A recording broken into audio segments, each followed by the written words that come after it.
All right, hello. How's everybody? Hey, 3DHP, hello from Vegas, hello from California.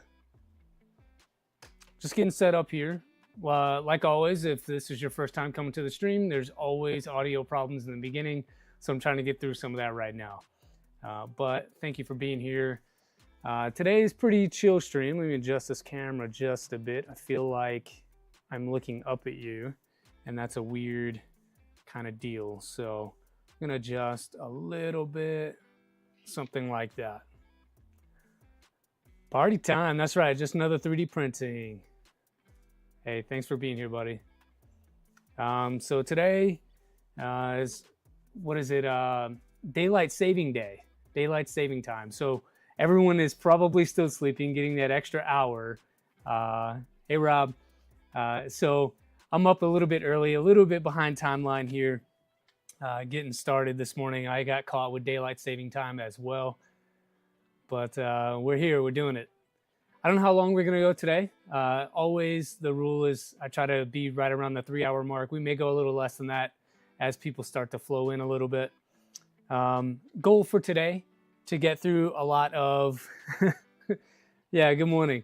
To get through a lot of the setup on the box turtle, we need to flash the board still. We need to make a CAN bus cable, and then I still don't know if I'm actually able to connect CAN bus back to the Manta V2. I don't believe it has 2 CAN ports on it, and so I'll need to find a multi-cam setup, probably a breakout board or something like that, so I can run multiple CAN items on a single board.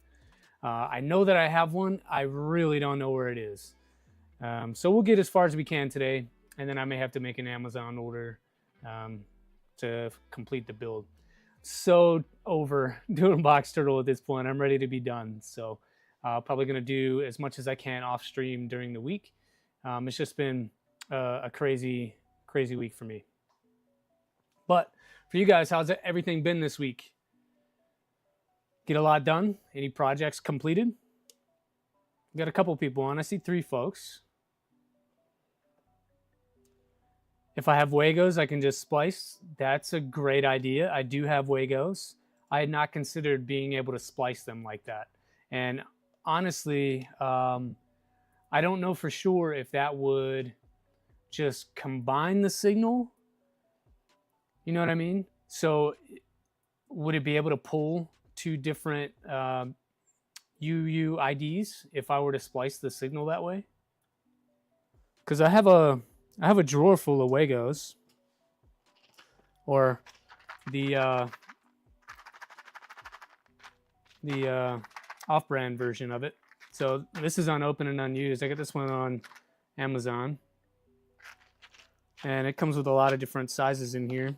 Everything from 5s to 2s to 3s. Yeah, 2 5s and 3s in here. I think this will work for what we need. But that's a great idea. We can try that. I saw your boxes. I'll be honest, I don't remember what they look like. Is that the one where you had, like, I don't know, 2 or 3 different Wago connectors connecting things together? As long as the resistors are set right. They should be. I should have one on the tool head, and I do, and then one on the board, which I do. And so if we splice into that with the box turtle, I guess it'll work. We'll find out. First things first, we got to flash the boards, though. Boxes of box turtle assemblies. Yeah, for sure. And how's the audio? I'm seeing that it's a little bit high. If I'm too loud for you all, or the music is not loud enough, let me know and we can make an adjustment. Part 3 was Friday, extruder 1 wiring mess. Jerry, yes, for me as well. My wiring, here, I'll flip down to the desk and we'll get started and take a look at that one. But this is my box turtle here. We built it mechanically over the last couple of streams, and this is usually where I tend to fall off and maybe not have the most, sounds fine, great. the most follow through, I'll say it that way. I tend to build things, and then the wiring side of it and the programming side of it takes me a little bit longer to get through because it's the least fun part of the build. But this is my box turtle finished, and what I did to clean up my wiring is I put a printed bottom panel on it. I don't know if Boothie is in the chat today. We might be starting a little early. They don't do daylight saving time in England, I don't believe. So for him, I believe we're an hour early. But these are his bottom panels. You can find these on the Discord in the user mods section. And they fit a stock box turtle. They're all printed. And then they, not only is each panel printed, but then they secure together and then secure to the extrusion. So if you don't want to spend extra money on a custom cut panel, these are a great solution. And then also, if I flip it around the other way, he added a small port. So we can just take this off and access the board connections directly from there. All of the extruders can still be gotten after through the holes in the panels. DST is dumb. Yeah, I agree. I saw something yesterday on the news that like about a third of people hate it, a third of people like it, and a third of people don't care. And so when you split a population into threes like that, you're never going to get anything done. I mean, you would need an overwhelming majority of people to say that they want it changed before it actually changes. I'm not that fancy. This is just a bottom panel. And for me, it covers up the wiring. I zip tied things and made it look as neat as possible, but it's still a rat's nest in there, and I did not go through and shorten any of the cabling or any of the wires. But to make it a little easier to see today, I'm probably going to just take this section off, and then we'll get after flashing the board. So Jerry, I saw that you were building your box turtle. I caught a piece of it last week. I was not able to get over there yesterday. I spent all morning doing everything but 3D printed related stuff and everything but watching YouTube. I had to go in for, so again, these are connected, right? So those come off together. You can see a little bit of the mess of the wiring I got going on. But I had to go in and get a MRI on my shoulder. I dislocated it, I don't know, a decade ago. And that caused me to do some physical therapy and stuff like that. And then I had a motorcycle crash in 2022 and landed on the same shoulder, injured it again, had to do some more physical therapy. And then I had another injury from a sports related thing on the same shoulder again. So I've done 3 physical therapy sessions, I think 3 or 4 months each. And so finally I was able to get an MRI and to see if there's still damage, because I'm having a lot of pain in my left shoulder as it is right now. So yeah, that's where we are. I spent most of the morning doing that. By the time I got home, wife was like, hey, check engine lights on in the car. I was like, damn it. So fix that. It was a change of a thermostat, so not hugely difficult, but swap that out. Took me an hour or 2 to get through it, and then to make sure all things were good to go. So by the end of the day, I was finally able to get my stream scheduled, thumbnail made, put on, and then shot out and put out there for all of you to be able to find it. All that said, didn't get any further ahead on the box turtle build like I wanted to, and wasn't able to catch your stream. And I appreciate the invite, Jerry. I'll try to get on there next weekend. You'll have to send me some information on how to set it up with you, or how to dial into your stream, or whatever you want to call it. I have not done that on anyone else's stream yet, so you'll have to help me out. But we have this set up. We just need to get an invite. All right, so for those in the chat who have built box turtles, what should we do for the first step? I have not reviewed anything as far as instructions. I do have them open on Chrome, so let's get over to Chrome real quick. And this is the box turtle GitHub. There are instructions in here as far as what we should do to get the box turtle up and running, but I haven't read through any of it to be able to understand. So we'll be learning live together here. All right, so as I go through, it's going to show me neat pictures and, talk about how it works. It says for the best results, we should use the clipper add-on. Hey, Happy.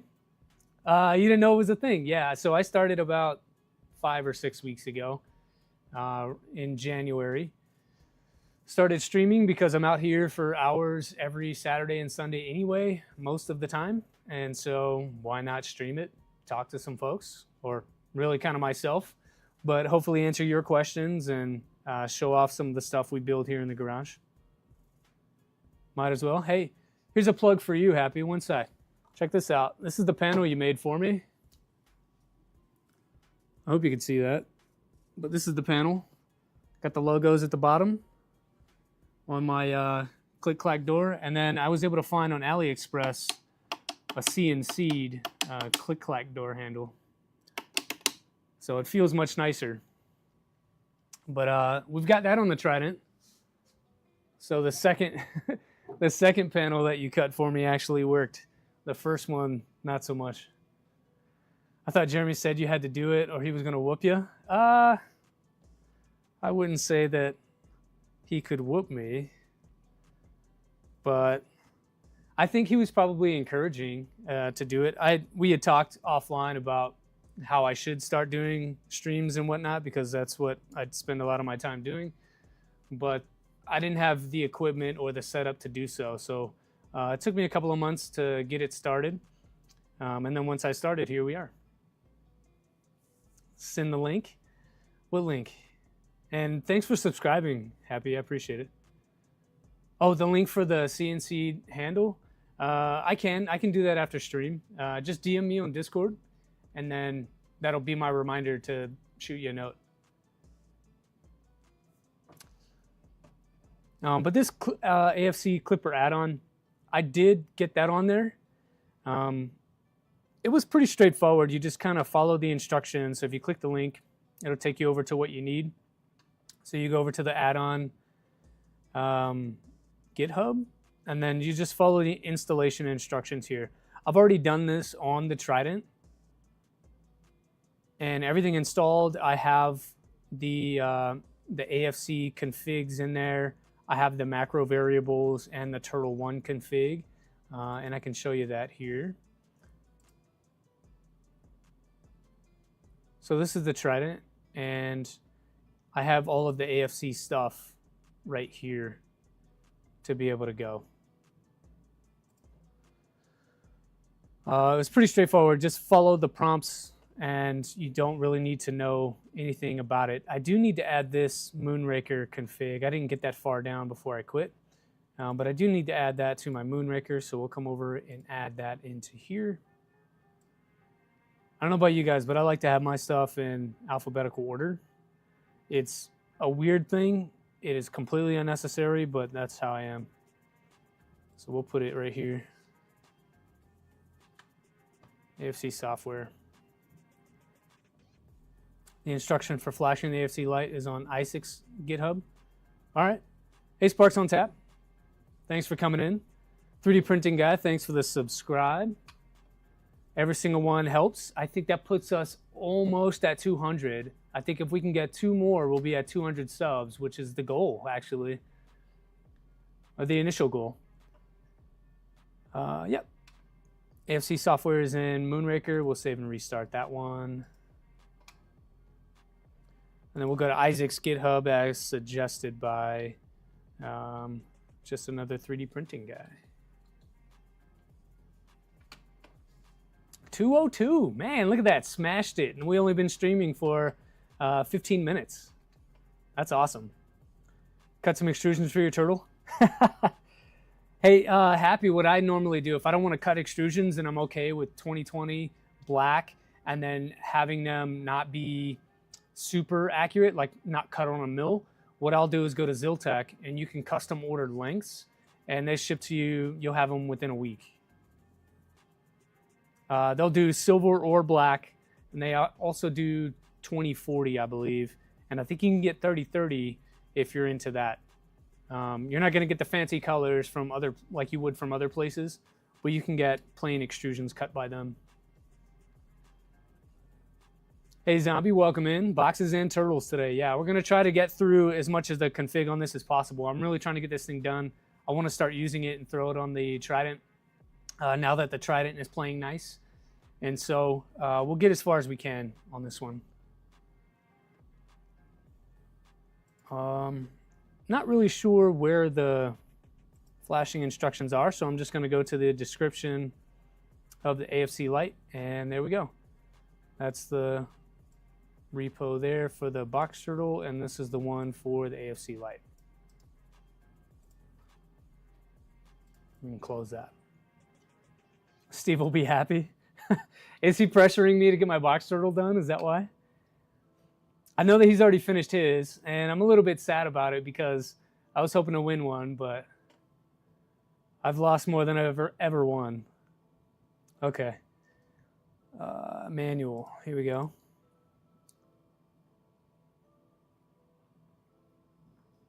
You have a code for 5% off with Zyltech? Hey, Jerry, I'll make you a mod real quick, and then if you want to add that in there, you can. Or if you can just type it. If it's not like a link and it's just a code, you can drop the code in there and we'll make sure we get you some love. Okay, so this is the manual. I should probably download this to make it a little easier.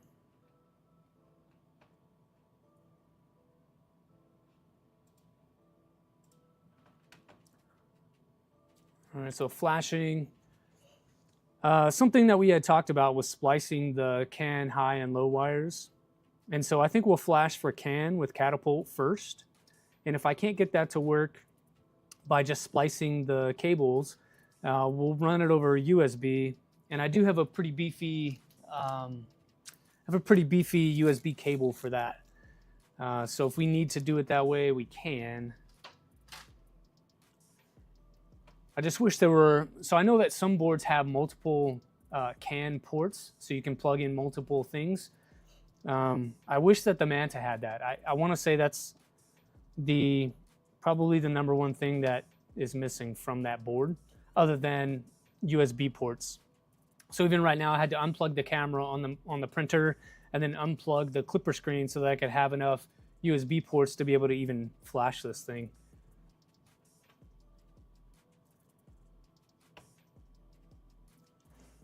Okay, yep, all that stuff's there. Board's installed. We did all of that on stream. Nice pinout.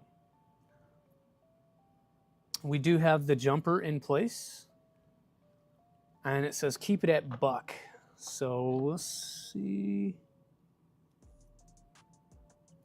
I think that's where, yep. Oh, buck is to the left. It's hard to see.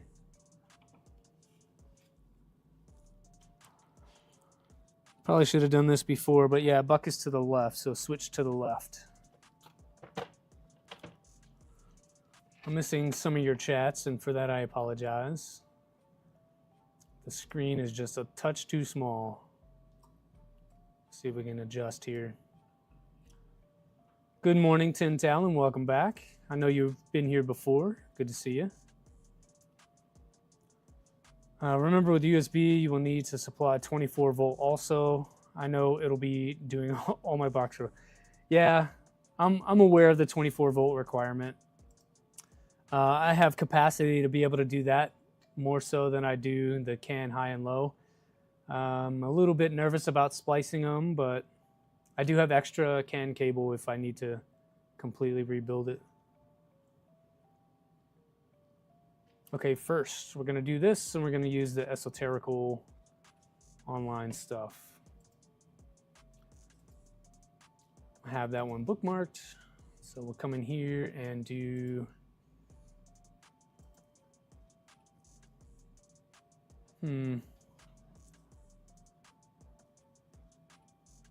maybe common mainboard stuff. No. All right, we'll just start from the beginning. I know that I've done all this. The Trident's already running Clipper, and it's already running Catapult as well on CAN. So I know that all of that stuff is good. And then I think I'm going to here. No. It's just not very clear. Where do I go? It just says CAN bus online.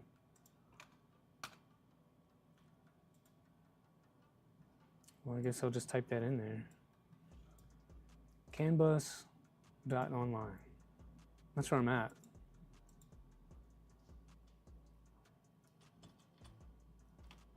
Okay, so I should be here, and this is where I'm at, but I don't see anything regarding AFC light. Holy box turtle. Glendon 3D, welcome in. It's under common tool headboards, thanks.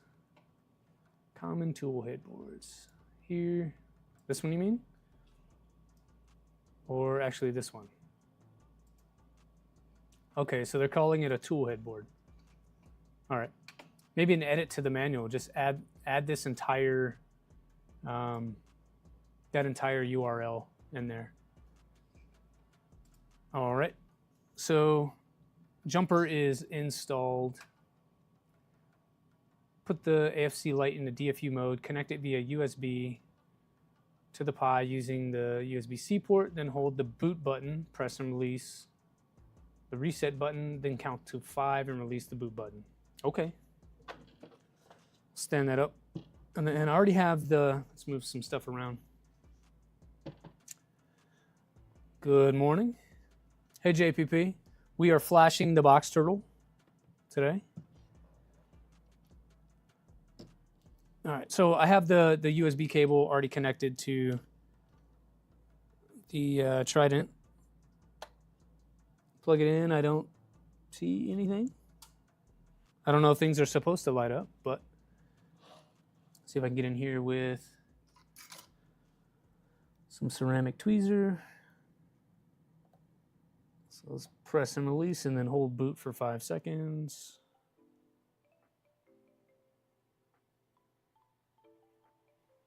That's a very long 5 seconds.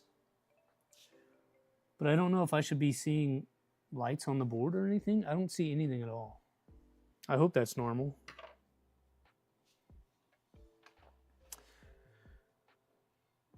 And then we'll get into the catapult config here. And JPP is your dad. I love the silliness so early in the morning. It's great. Okay. So I think I'm gonna take you back down to the desk. So we have it plugged in. I don't know if I should be seeing lights in here. Come on, focus. I don't know if I should be seeing lights in here or not. Hey, DaVinci 10. But I did do the thing I was asked to do. And so next step says to, so we did all the catapult stuff. We go to the directory, make clean, then make menu config. Okay. So let's see if we can do that really quick. Switch you over to what I'm looking at. Oh, that's cool. They have little penguins that fall down. I've never seen that. I guess that's the screensaver mode. If powering it from USB to flash, switch needs to be to the left. Yeah, switch is to the left per the instructions. They call it the buck mode. You mean right? Okay. Oh, man. This is fun. Yeah, I have also had no caffeine. And losing that hour of sleep this morning, we're going to fight through it today. Okay. So if I go to the left, I should see lights. Hey, there we go. Yeah, so I should be to the right on the 5. I think where I got confused is on this initial, on the initial photo here. Let's get you back to the browser. On the initial photo, it says keep it at buck. And so that's what I did, but I didn't see any lights come on when I plugged it in, so it made me wonder. But flipping it to the right did apply power, which is what you need to be able to flash. So Good call. Thanks for the backup. And on this one, it looks like we're just doing like a normal clipper build and then a normal catapult build. 19 hours of driving in the last 2 days. What have you been doing?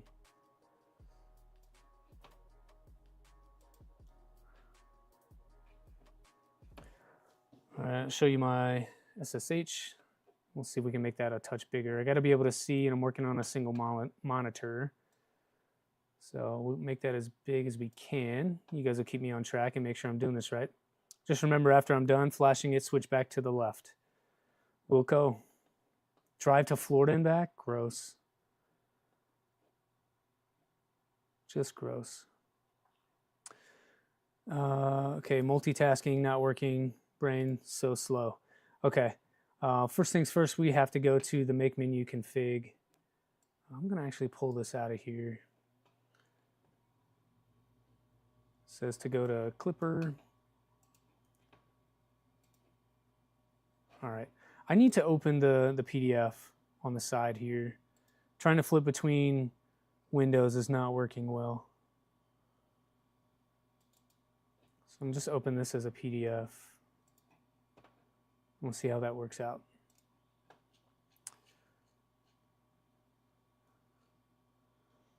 Did you get any gators? Looks just like you're in black lines everywhere. Rob, I didn't realize you were in the Army. What did you do in the Army? What was your job, your MOS?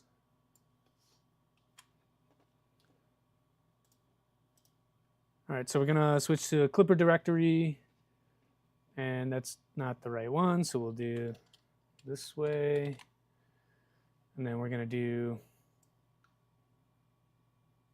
make clean, just to make sure there are no extra files in there, nothing that we want to do incorrectly, and then it'll be a make menu config, and that'll take me to where I want to be. And so here's where I'm going to have to like flip back and forth to the other stuff. 24 Tango, fix the Patriot missile system. So it's fixed now, it's not broken. Did I already install Catapult? Not on the board itself, just another 3D printing guy. I do have Catapult on the machine. And so I'm just following along with the manual that we got from Isaac's Tech, and it tells me to flash Clipper first. So I've already installed Catapult onto the printer.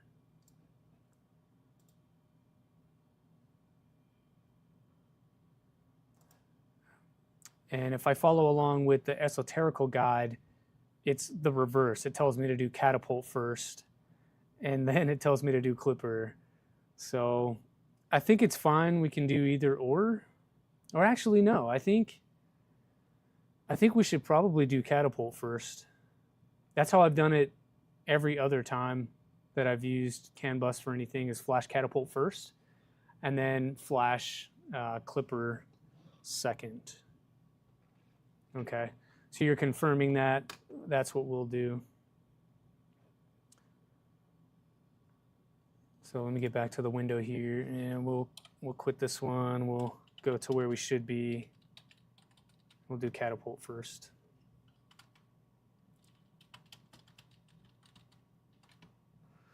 All right, and then we'll make a clean here just to be sure.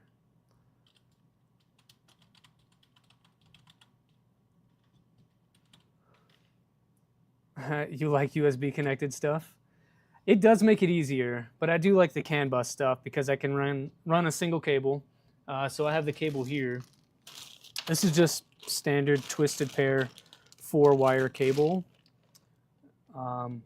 This is what I'm using. So I just got, I want to say 10 meters of this, and it's just a twisted pair cable with 4 conductor wires, 4 22 gauge wires. And I've just been cutting pieces off of this and using this. 10 meters is more than enough for a few printers.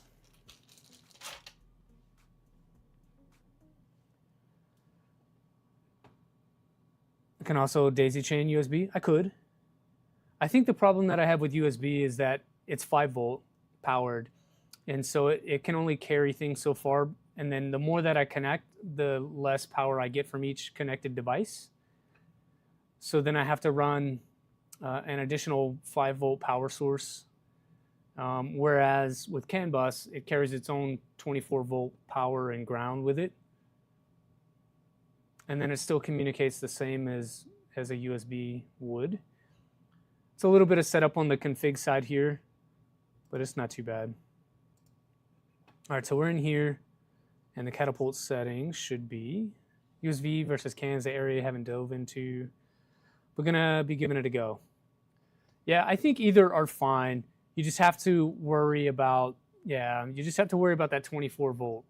Any board that you connect, and a lot of devices that you connect, need 24-volt power, so then you end up having to run 2 cables to achieve the same thing. And really, it's just preference. But the more devices you have connected, you will start to run into power limitations.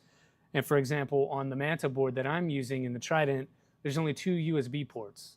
So either I have a camera and a touchscreen, or I don't. Hey Steve, good morning. Happy daylight saving time. All right, and then for this one, we're gonna do STM32. And then it's gonna be a H723 and a build catapult, do not build, 25 megahertz crystal. And we're gonna set this up on CAN bus, Papa Bravo 8 and 9, so this guy here. The offset's gonna be 128, that's what it is. We're already using 1,000,000. Most people don't know there's more than just 5-volt USB, but the usual is 5-volt. Yeah. Ugh. Yeah, but you're here, Steve. You're starting in a couple hours, so you might as well wake up with me. I can be your coffee. All right, nothing there. We're gonna support rapid double click of the reset. I do like that feature, so we'll use that. We're not gonna do a status LED, and that should be it. We've already done the make clean, so we can just make and let that run. Yeah, Zombie's a good dude. I can't wait to meet him again. I think we're gonna do that at Remurf. So I'm gonna come by and have a real chat. We tried to last time at last year's Rocky Mountain, and you were so busy that I wasn't offended, but you were busy and doing the thing. So we had a couple of words, but I do want to sit down and just get to know you. I think you're a good dude, man. So there is the clipper thing. I'm sorry, the catapult. And then we just built that one. So we need to flash. That'll be a LS USB. Well, actually, we need to put it in DFU mode. So reset and then hold for 5 seconds. Overwhelmed. That's a good way to explain it. And then we'll see if that popped up. I don't see any flashing lights like normal. But we'll see if it worked. Don't see it. On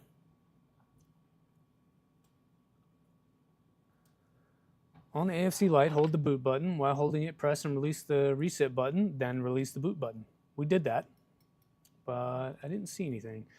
For those that have done this, should I see a flashing light or anything? When I flash any other toolhead board, I normally see a flashing light telling me that it's in DFU mode. I don't see that here. And when I run the LS USB, I'm not finding anything that tells me it's in bootloader mode. It's interesting.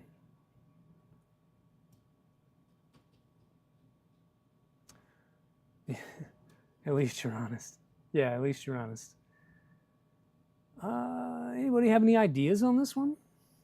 I know that I'm doing this correctly, so I'm touching the bootloader mode, pressing that, and then I'm touching reset for a second, and then holding boot for a little bit, 5 seconds. I'll give it to like 7 or 8 seconds, and then I'll release that, but then when we come back and try to run an LS-USB, I'm not seeing anything in bootloader mode.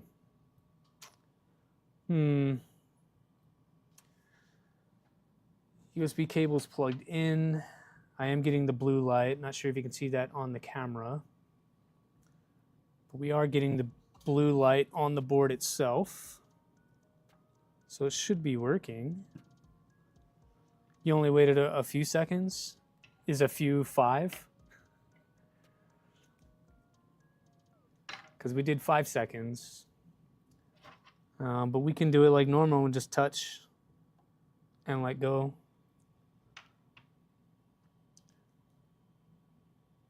And we'll try it again. Still not seeing it. Like 2 seconds. Yeah, I've done it several times now. I'm not sure what the issue is. How about this? What if we just unplug and I hold the boot button and plug in the power? Now it's going to take some dexterity.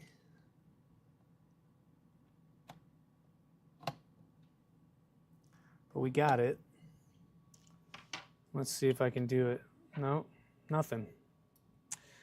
Yeah, Rob, this is the part I was dreading. Like flashing boards usually are not bad, but toolhead boards take some finesse. They don't always like to play nice. I wonder if I have to remove the jumper. I don't think that would have anything to do with it, but I've always installed that after I flash my boards. I'm willing to try anything, so let's just take that off and see if that's stopping it for some reason. 1, 2, done, nothing. Huh. Well, I'm not really sure. Let's try a different cable. Maybe the cable is not good enough. So I do have another more thick USB cable I can use. So this one is better quality. I want to say this is the one that came with the board. I don't know, I have so many USB cables, it's hard to tell anymore. But we'll plug this into the Manta. Okay. Let's try. Let's plug the AFC light in once more, and then see if we can get this thing to go.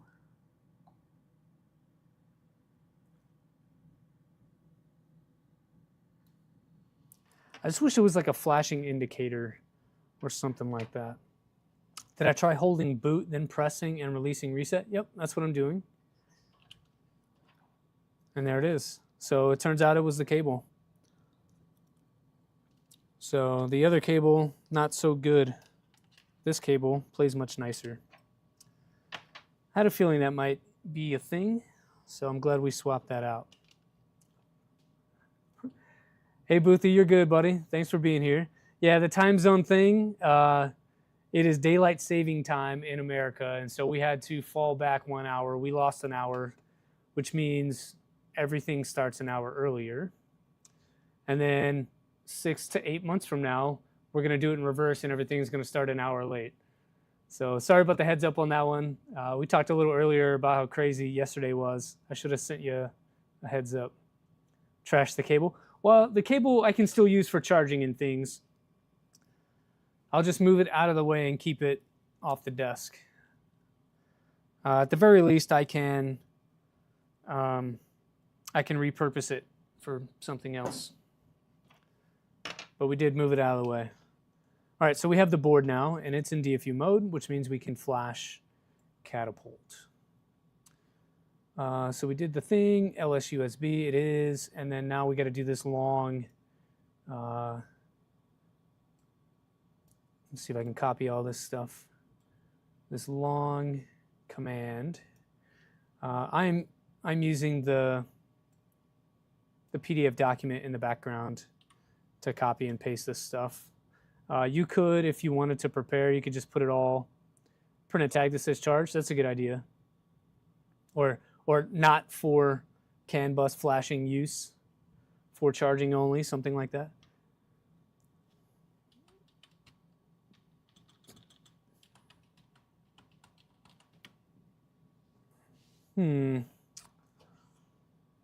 Requires an argument. Okay.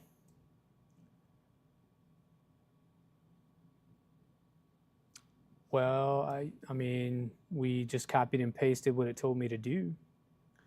Mark it with fingernail polish or a rubber band or something. As soon as I get some fingernail polish JPP, I will do that. Have I tried leveling my bed? Yeah, that bed is as level as it possibly can be. It's a pretty thick, so the one in the Seaboard kit I think is 8 millimeter. It might be 10, it's pretty thick. And I put, yeah, it's an 8 millimeter bed. And I put a Mandala Roseworks Trident bed leveling arm kit on it. It gets pretty damn level. And then it has a cartographer on there too. So I'm seeing like 0.004 on a 350 bed. It's pretty good. I mean, I can actually see the magnet, how the magnet has waves in it from where I installed it and pressed it down more in some areas than in others. Captain Kern, thanks for the sub. Make sure to use the blue tape, it fixes everything. Yeah. And good morning. So maybe we should just run the command again. When I run this command, it tells me to something about having an argument on the end. So I'm going to add that like that. And this is an invalid address. Interesting. Yeah, it's a pretty flat bed. I was surprised. And the cartographer works very well, even on USB. So it USBs, actually no, it is a CAN bus. CAN buses to the toolhead board, and then the toolhead board down to the main board. So I don't have to run any extra cables. Put mainline clipper on the SV08, then box turtle. Okay, that sounds interesting, Jerry. That SV08's holding its own after being out for a little while now. It seems like the community is coming to the rescue pretty hardcore. Man, this command is just not working.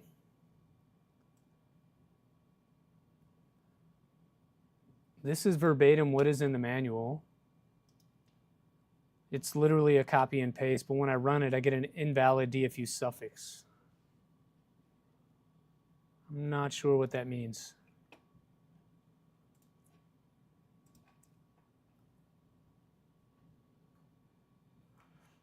It's not the command Esoterical uses, but that's what I'm going to right now. I'm going back over to that guide so that I can compare and contrast information here.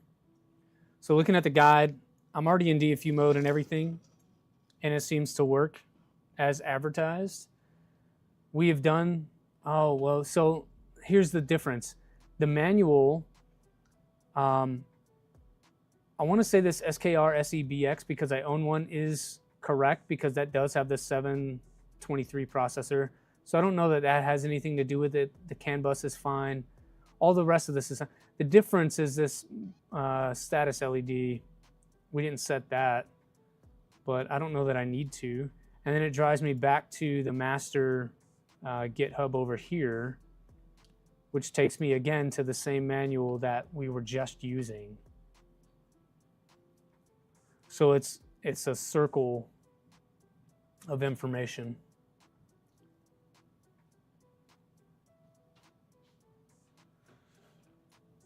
All right, I'm seeing your command here. You're saying this is from like the main toolhead flashing, right?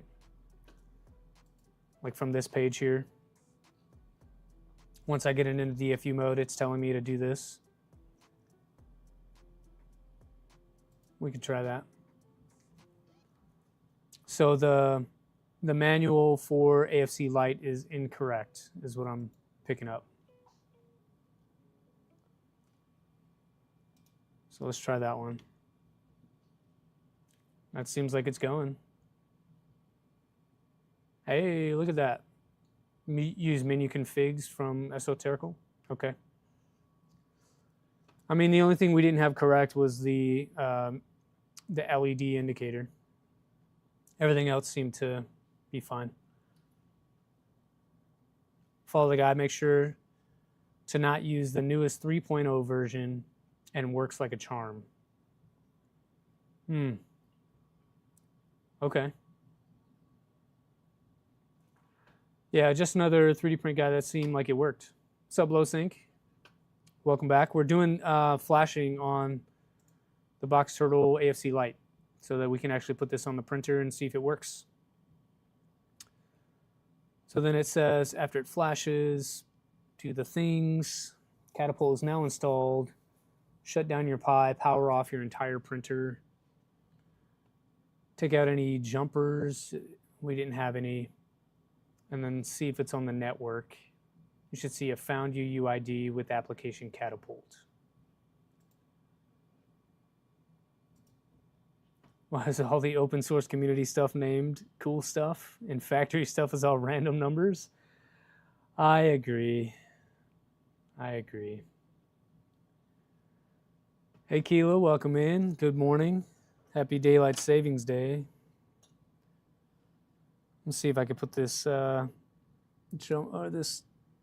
resistor back on here. There's that, and then we'll flash this command for flash that command. See if we can get a UUID. Nothing. So maybe we do need to reboot per the Esoterical guide. That's fine. We'll do this command. Yeah, daylight saving was yesterday. That's why all your clocks in your house are wrong. Unless you use your phone, but your microwave is wrong. Come on. Anybody else ever get this? Like, your printer will be idle for a few minutes and then it doesn't want to play nice and connect. Your microwave is always wrong. It's always set on like 2 seconds because you never reset it after you finish heating up your food.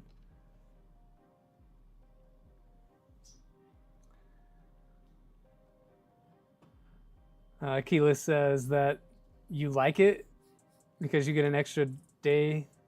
You get an extra hour of daylight. I don't know. I agree with half of what you're saying. I wish we would just adjust everything 30 minutes and call it good. And then we don't have to do add an hour or subtract an hour. It would be fine.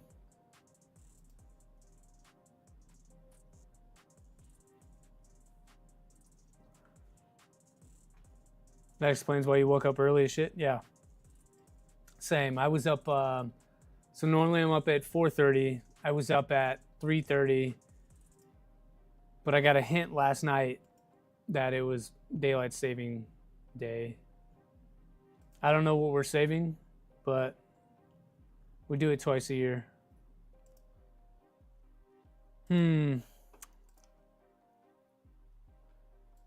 For whatever reason, I cannot get this thing to connect now.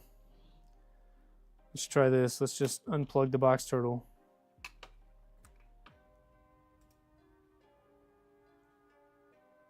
It's still not wanting to work. What in the world?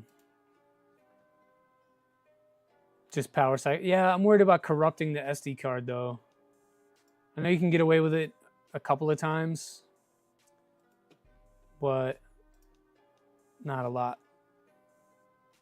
All right, I unplugged the Box Turtle. I'm just turn the printer off. If we break something, then we'll just turn this into a chat and chill. Because I'm not going to rebuild all the printer firmware on stream today. All right, we'll plug that in. Let that hang out for a few seconds. Good morning, Clownhammer. How are you? Welcome in. We're flashing the AFC light on the box turtle today so that hopefully we can see this thing move. Yeah, it'd take 30 minutes and leave it alone. Yeah, but then like where it would get weird is if you communicate with folks who are not in the States, you're going to be either 30 minutes ahead or behind, and your times are going to get all messed up. Afghanistan is like that. They have a 30-minute time zone. And when you're trying to calculate, it gets annoying. Or you can be like, what state is that? There's a couple states in the U.S. that don't do daylight saving time, and so they never change clocks. If we could just do that, that'd be great too. Get rid of it. Yeah, I mean, like I said, there's already some states who don't do it. All right, we powered the printer back on, but it doesn't look like it's booting. I got 0 LEDs on the inside of the machine. So that tells me it didn't come back on like it was supposed to. Oh, I got to flip this back to buck. Where were you on that reminder? Maybe that was the problem the whole time. All right, let's see if I can get this printer to connect now. Yeah, now it's not even want to connect. To give farmers more sun. Well, here's the thing, Zombie. Like, changing the time doesn't control the sun. The sun's still going to come up when it comes up and go down when it goes down. Oh, man. How's the espresso this morning? I didn't have any espresso either. I know you're talking to Clownhammer, but I think there's a lot of lack of coffee right now. Yeah, so I turned the machine back on and it didn't fully boot. So we'll try that one more time. So there are LEDs inside for chamber lighting and whatnot. And when the printer boots, those lights should come on, and they didn't. So I know that it did not work. Have I put the new serial ID in the printer config? I have not yet because I don't know what it is. I couldn't pull the UUID out of it and put that in the config yet. That's what we were trying to do, but the printer wouldn't connect. Moonraker wouldn't connect. So we power cycled to try to get it to connect, and now it's still not being nice. We'll turn it back on a second time here. See if we can get it to connect. You drink a Monster every day for breakfast and then decaf coffee? I bet you have to pee. That's a lot of it's a lot of liquid every morning.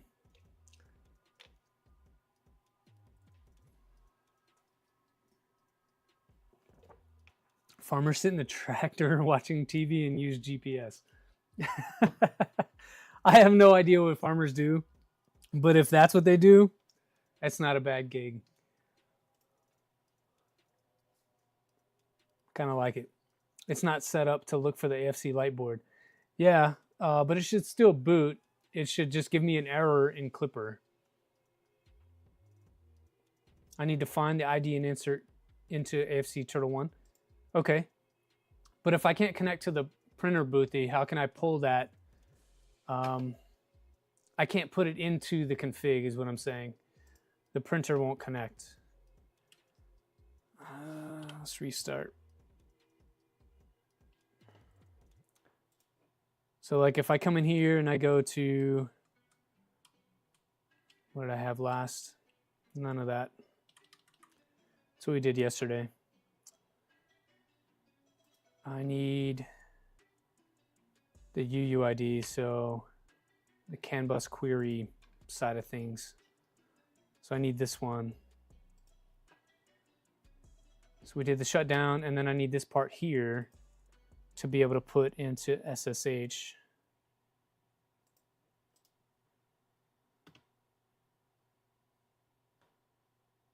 And I'm not getting it. If AFC software, it will not boot. I don't know what that means. Are you telling me to run the script for AFC Lite? I'm sorry, I just don't understand what you're trying to tell me. Let's see. Let's go back to the AFC instructions. So what we did, let's backtrack. What we did, right? We installed all this. So I've got all this in there. I have AFC installed as well. And then all this config is also in the printer. So we've done all of that already. This automated config, are you saying this is what we need to run right now? So if I use that script, then I should be able to get back into where I was, right?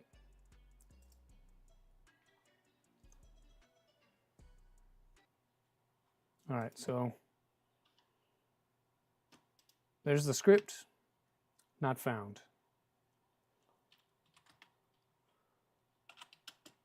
Let's see if we can go to here.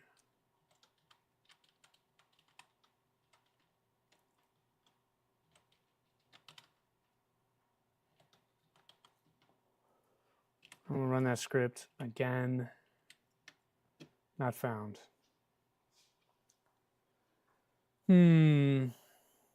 This is not as easy as it would make you think. Try doing catapult menu config again. Okay. That's backwards.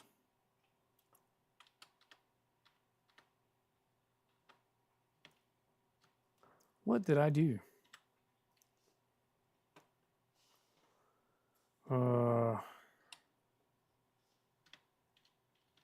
I don't know what this DC thing is, but I did it backwards, and Linux drives me nuts. So we'll close it, we'll start over. Okay, so back into catapult, right?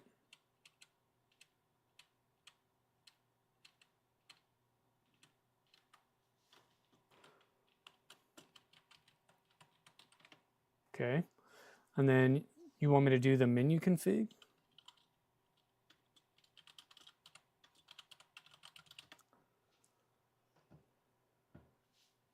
All right, so we're there.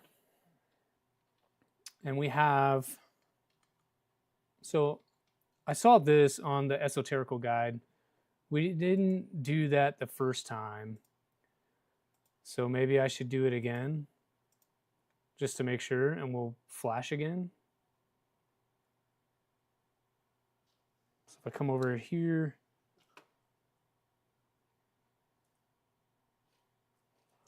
all right, we'll follow the catapult config. And that tells me I should be doing the BX bootloader with the 25, 8, 9, 128 million. And then down here we had, I think GPIO 29 is what that was saying. Sorry, PA 13. I don't know what I'm thinking. PA 13. And according to the esoterical guide, that should be the correct way to do it. So 723 with the BX bootloader, 25, 8 and 9, 128. Anybody else see anything wrong that we're doing right now? Because I can't see any of it. It looks correct to me with the PA13 like that. And then we'll make clean to get rid of the last one. And then we'll do make. Still leaning towards bed leveling. Don't forget to do a make clean. Yeah, so we just did the make clean. We'll do the make. This will do the make with all the new stuff. Give me a couple of seconds to check up on what you guys are talking about. With AFC installed, the printer will not boot if the AFC serial ID or CAN bus serial is not included in there. Can I run ls dev? Yeah, Boothie, I'm not doing serial though. I'm doing CAN bus. I mean, I'm sure I could probably still get the serial ID and then change it later. We can try real fast.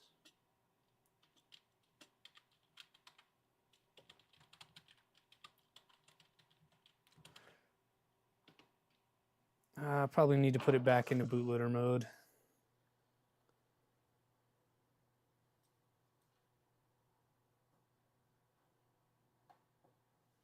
Okay, so we'll run it again. Still not getting anything.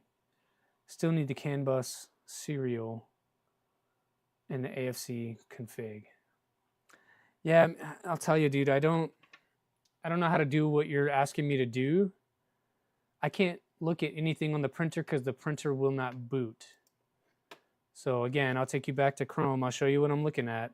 This is my printer. It's not booting to be able to get me to the config to do the thing you want me to do. So I don't know how to put any serials in any configs right now because my printer won't boot anymore. It does seem like a different issue. I don't know why it's doing it. We just had it up. You guys saw me. We were looking at the macros and stuff like that and talking about some of the preliminary install stuff. And I was able to get that in before stream so that all we had to do was flash this board, it would talk, and then we'd be good to go. But I don't know what happened. It just lost connection after we flashed the AFC light. It stopped communicating. And we didn't change anything else. But it does appear to have, I mean, just following the instructions here. I'm looking at the tool head stuff. We just did all of this. And then to confirm that it's in USB, we'll run the ls command. I'm seeing that it's in DFU mode like it should be. So I'm seeing this hint here, and then it tells me that I can flash it with this command. So we'll copy that guy. We'll flash the board once more with that command.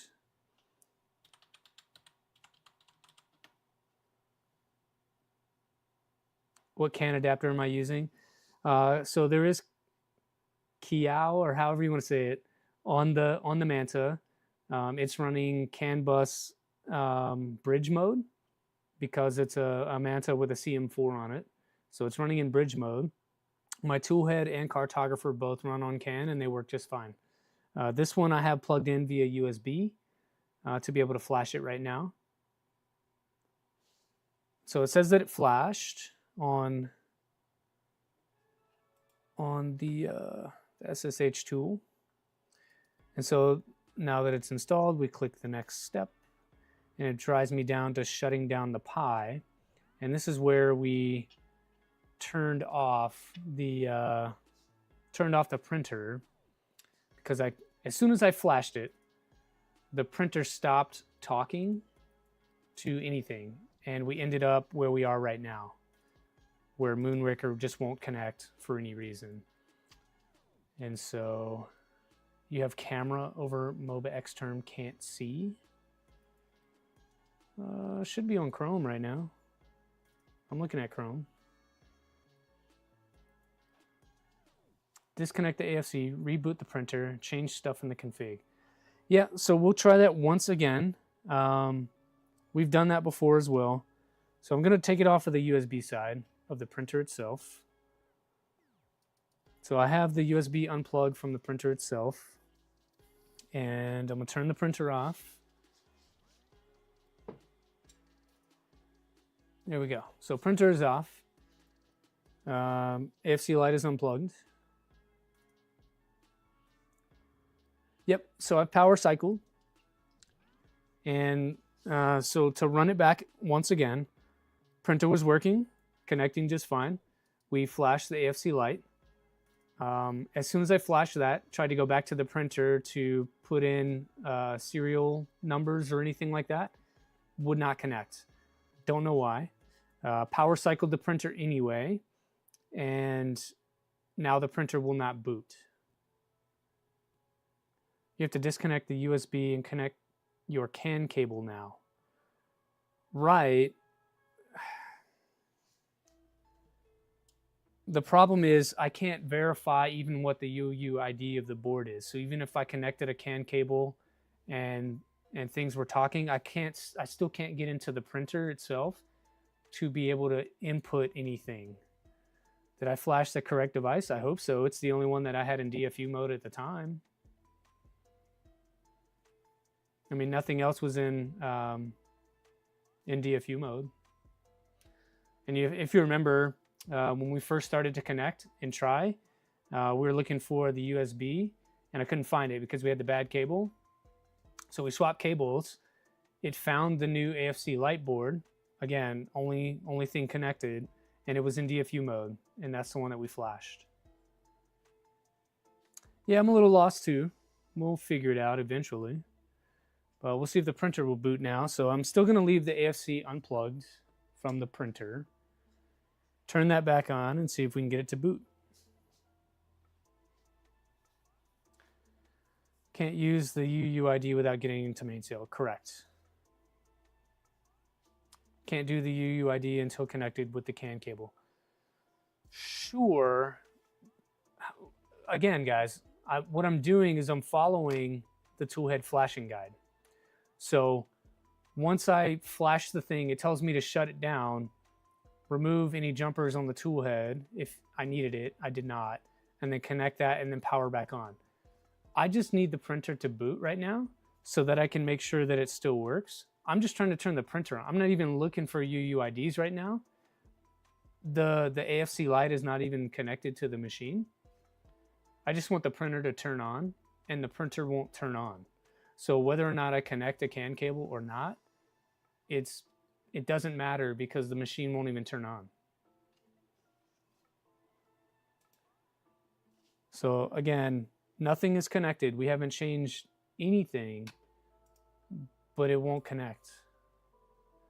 Even if I had things configured incorrectly in the config, and let's say I didn't have a serial number or whatever in my config, Clipper would just throw an error and tell me that I'm missing an MCU. It can't communicate with a certain MCU. I'm not even getting that. I'm getting exactly what you see right now with the Moonraker. Moonraker not working. The USB is not connected right now. I've switched it back over to buck mode. So put the what is that? The switch to the left, and I'll plug it in to the Manta. So it's plugged into the Manta. I've got no light on the board. Printer still doesn't boot. If I go over to Chrome and try to force it to do so, it still won't connect. Logs are key. Right, Jeremy, but I can't even get to the log because it won't connect.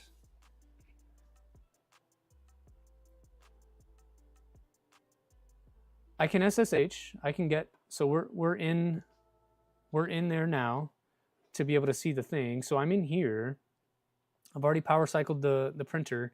If I continue to follow the esoterical guide, it tells me to ping all the CAN nodes. And so when I do that with this command, well, I guess I need to restart. So when I do that with this command, it's going to reset everything and look for catapult nodes, and I don't get anything.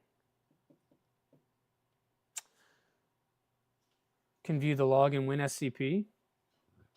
So that's what I like about this MOBA extern. I can click here and I have it kind of built in. So, I mean, we'll see, guys, but printer data, and then I guess logs.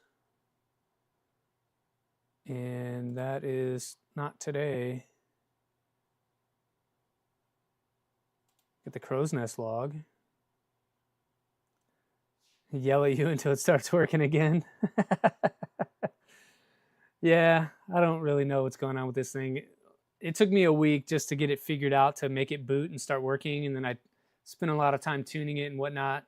It still wasn't perfect. There's still more tuning to be done, but I thought that we could at least move on with the box turtle and get it flashed and that kind of thing. Just not working out great today. All right, so view the log. Which log am I looking for? Moonraker log. Okay, that's one there. Let's see if there's a date on these. Yeah, so that's the newest one.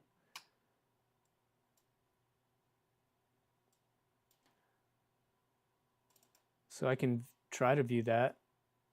Whoa, that's a lot of stuff.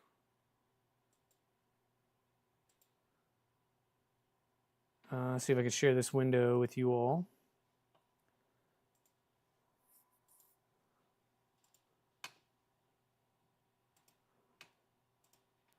So that way you can see what I see and you'll be able to see how crazy this is. I want to say it's that window.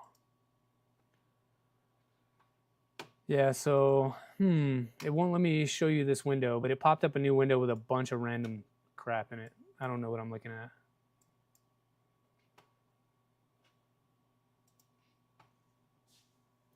Yeah, we're having a great morning. Hey, Canuck Labs, welcome in. Am I connecting the Manta through USB? Yes, I'm connecting the Manta to CAN bus to run the printer itself, Boofy. But the AFC, I'm just trying to flash right now. So we flash over USB and then connect via CAN bus after you flash.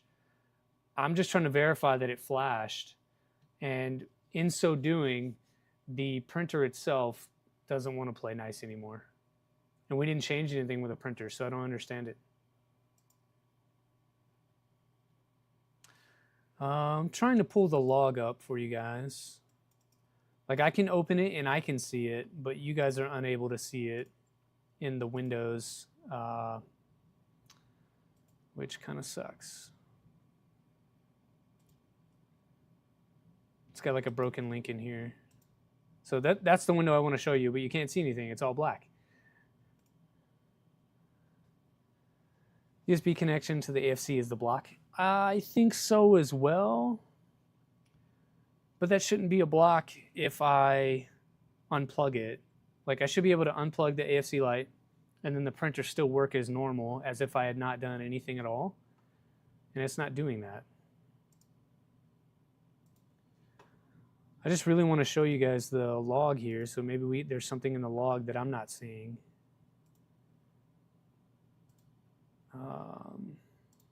There we go. Let's try that one. So this is what I'm looking at for the log. And I don't know how to read any of that.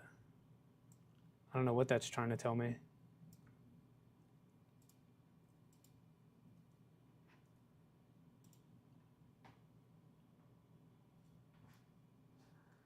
It appears still connected. It does not. It does not appear connected. I mean, I can see it in SSH, right? So if I LS USB it, it does not show it in bootloader mode anymore. And then if I query all the CAN bus nodes, I get nothing, which is kind of normal. You're not going to get that after it shows it to you the first time. It's not going to show it to you anymore. And that's kind of normal. What is abnormal is the idea that the printer is not booting after flashing a board.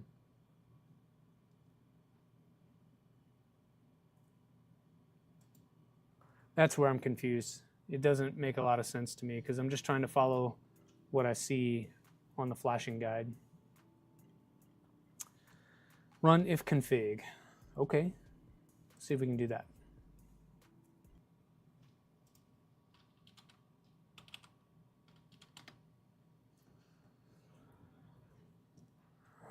I'm seeing 0 errors. Shows that it's up and running.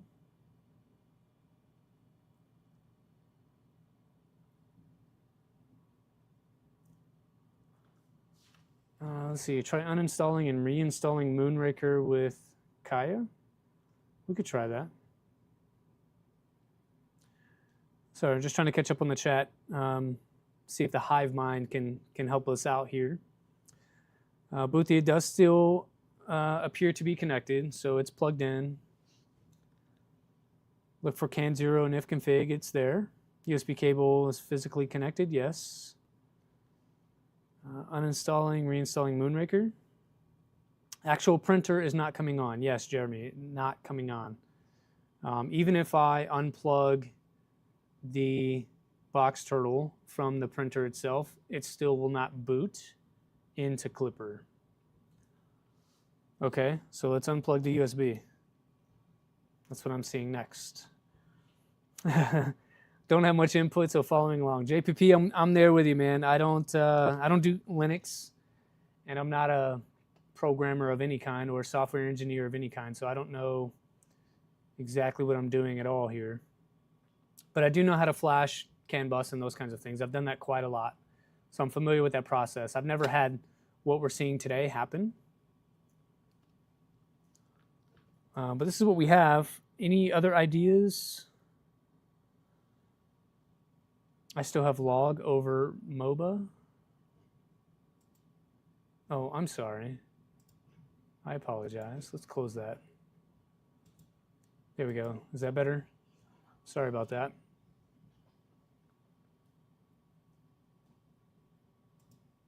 There we go. You competed in a cybersecurity contest using Linux and used AI to guide you. No, that's good. That's good. All right, let's try that that Kaya suggestion and see if we can get anything out of that. So it'll be, I'm just going to go back through history. I never remember what that command is, but I know I've used it quite a bit. It should be that one.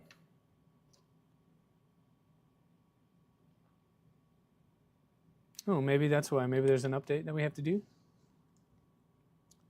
Remove the SD card and try to boot. I don't know if that's a real thing or not. Is this the Clippy log or the Moonraker? I don't know what you mean. Moonraker will not boot on the printer. But also the printer has LEDs, and the LEDs are not lighting up when I power on, so I know that the printer is not booting. Yeah, maybe. Maybe I did corrupt the SD card. But it was doing that before. So if you remember, we flashed the board. It tells me to restart the printer. But immediately, before I even reset the printer, it went offline and it wouldn't allow me to connect because I was going to do it through the interface and it wouldn't. So the printer went offline immediately. Am I looking at the Moonraker log or the Clippy log? I was looking at the Moonraker log. The Clippy log is from yesterday. All right, so somebody said to do the Moonraker thing. So let's see if there's a Moonraker update.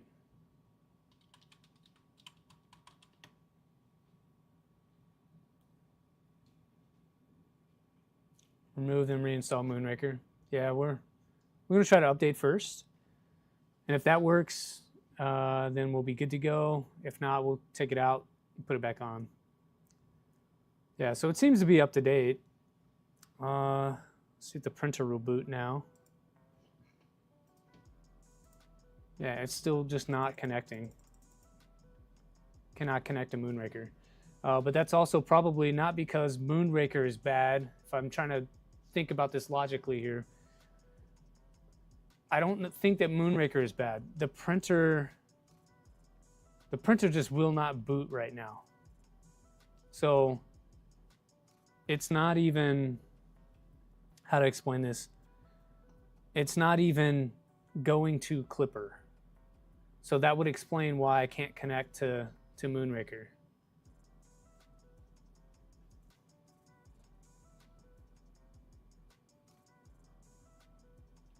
So it's failing before it even generates, yes, exactly. It's failing before it even generates a new log.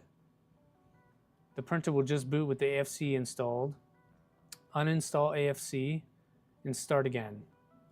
That's a great idea. We could try that.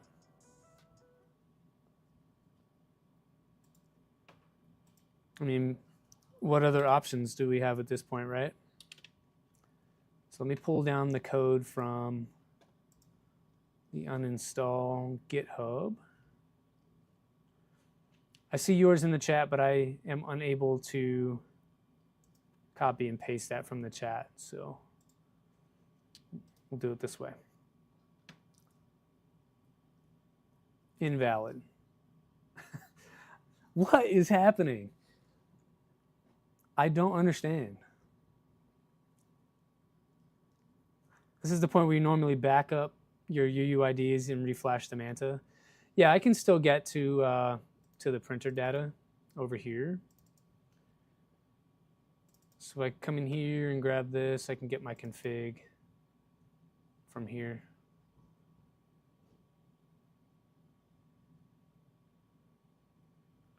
So let's do all of these.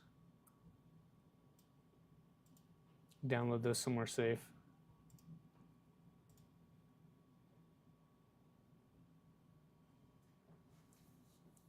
Change the configs. Let's see. I don't, oh, yeah, I could, that's the thing, Boothie, again, I can do that, right? So I'm in the Clipper config. I hope you can see that, yeah. So I'm in the Clipper config right now. This is my printer CFG. I can come into whatever I want. So maybe not this one. Maybe we want the AFC light. In here, in here. Okay, so I'm in here.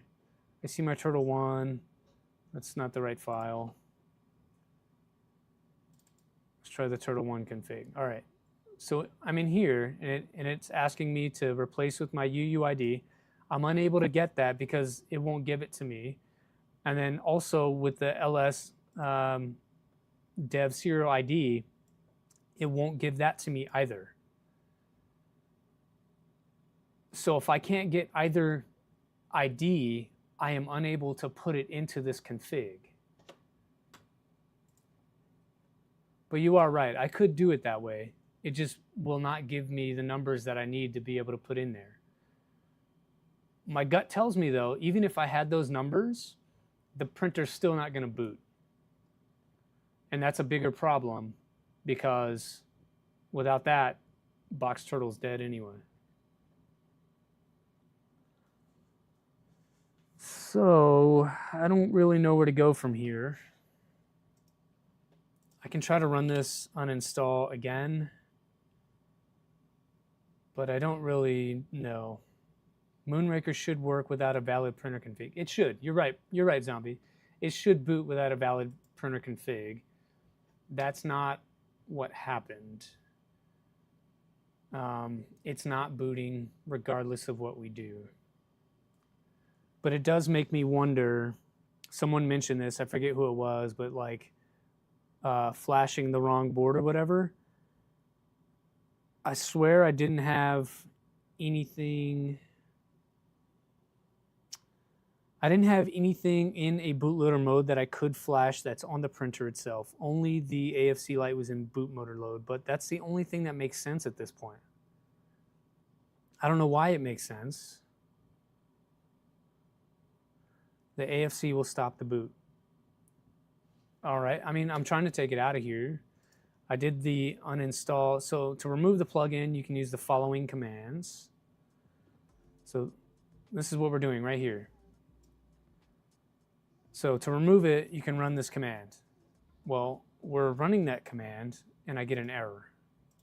So there's the command, we'll run it, and then I get the error. So the command itself is not working.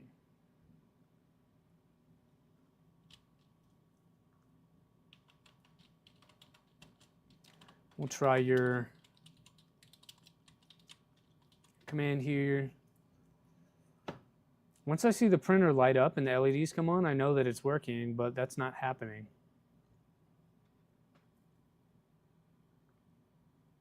try a reinstall first. Well, it's the same script though.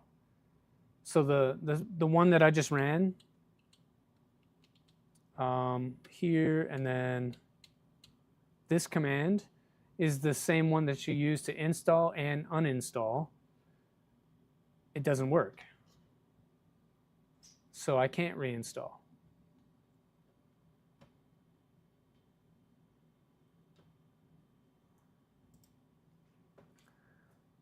I mean, I guess we could start at the top of the list over here in Chrome. Start at the top of the list, right? But it tells me first I should be able to do it by doing that. So really not sure what to do. Yeah, something is messed up. It has to be, I don't even know. Like, we checked it through Kiao and everything was up to date. Everything seemed like it was running. I really don't know. Let's try to see if we can clone some of this stuff again.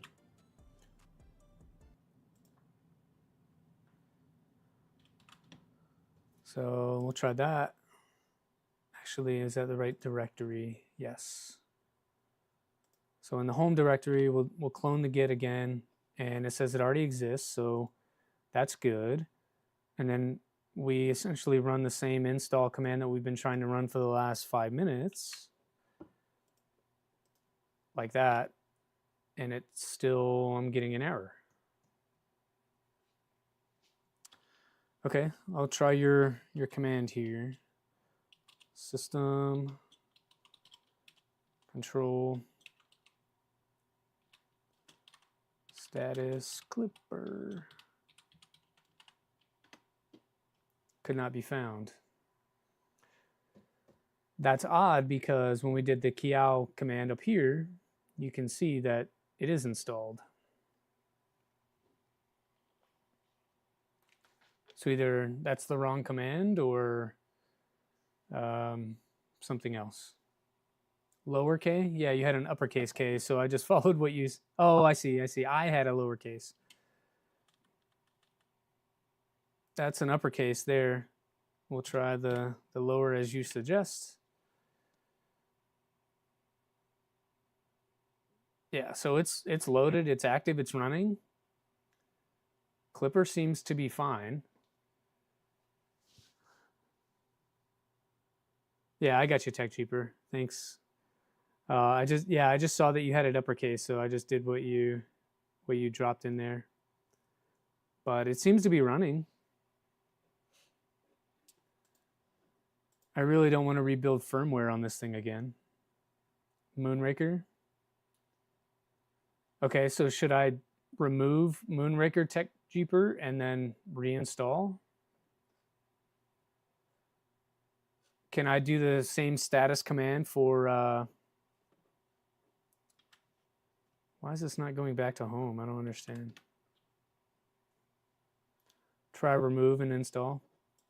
All right, how do I get it off of this screen and go back? Waiting for data, interrupt to abort. How do I interrupt? This is the crazy part about Linux that I don't like. I just want to go back to where I was and I can't do that. Control C. Is that the escape command? I might have to put that in my toolbox. Is that what that means? Escape? Is that the same?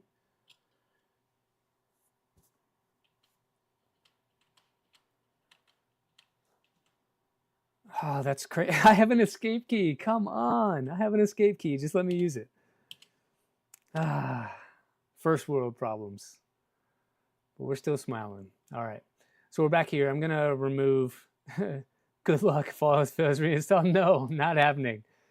That took me 8 solid hours to redo the entire, because I had corrupted this in some way, this Trident in some way. I had to redo everything on it. It took me 8 hours to get through all of it and then to tune everything and get it back to where it was. And it's still not printing perfectly or even close to perfect. I really don't want to do that. That's going to take me all the rest of the day and probably tomorrow. Let's see. So we're gonna remove Moonraker. All right, guys. So here, am I removing everything, or am I doing just the service? What do you recommend? I wonder if I can just take the. Yes, I'm removing everything. 1, 2, 3, 4. Okay. I wonder if I can go into the. Because I was in Moonraker here and it had me add a bit of code so that the AFC software can be updated. I wonder if I comment all that out. That was the last thing that we kind of changed. So if I comment all of that out, I want to try that really fast before I start uninstalling things and see if that allows the machine to work.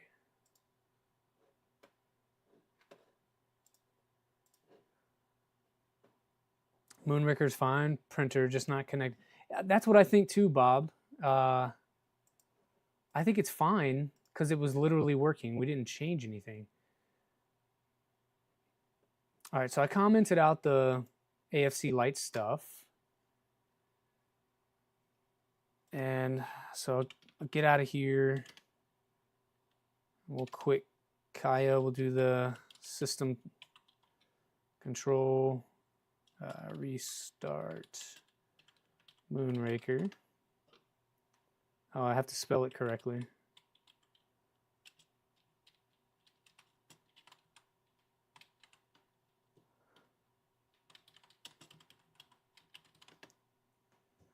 All right.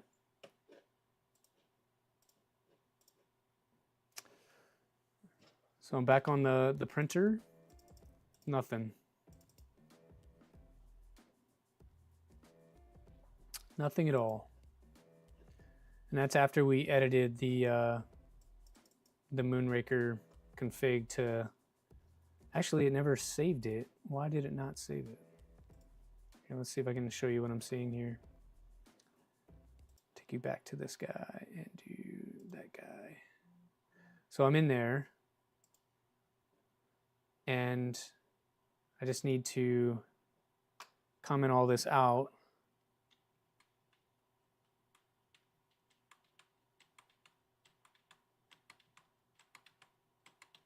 Like so. And then I will save. It's been modified. Do you want to replace with a new one? I'm currently transferring a file. What? We'll say yes. Oh, I'm still downloading my other stuff from earlier. So maybe that is blocking it. We'll cancel that. And see if it'll allow me to save now.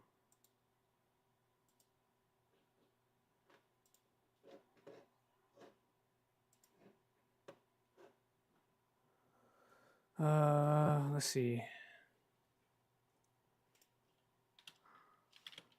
So you want to see status now?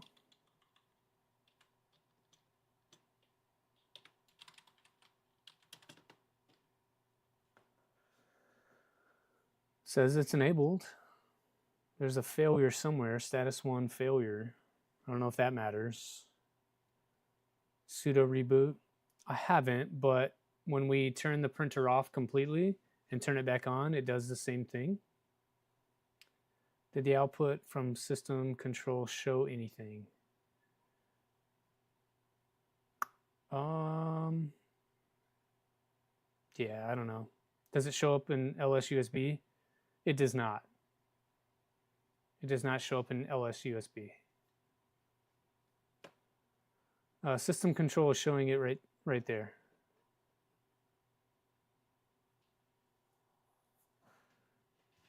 So chat's probably 30 seconds behind or so. But we did the status here. This is the status I got. Not really sure what's going on with that one.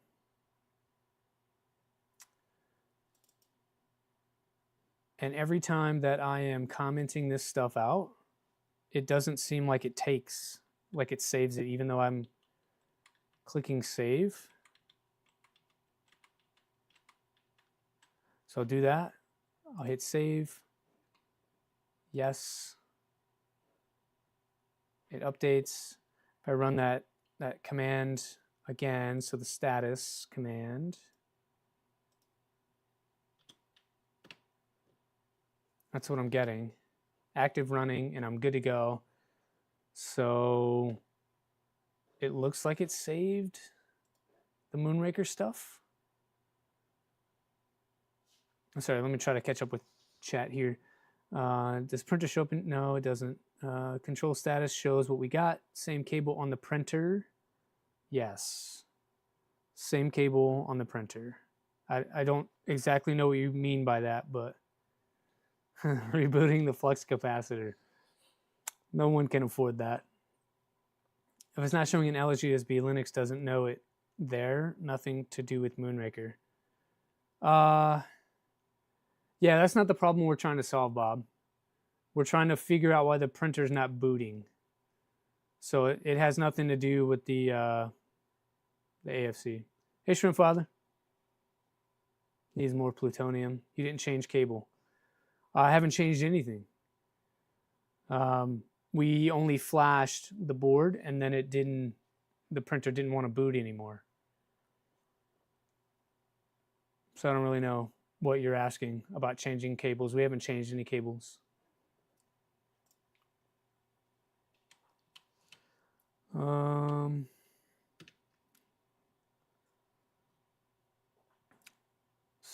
So again, I'm not seeing anything wrong here. Everything is up to date. I haven't tried since I saved. Tried what? Does it work now? No, it does not work now.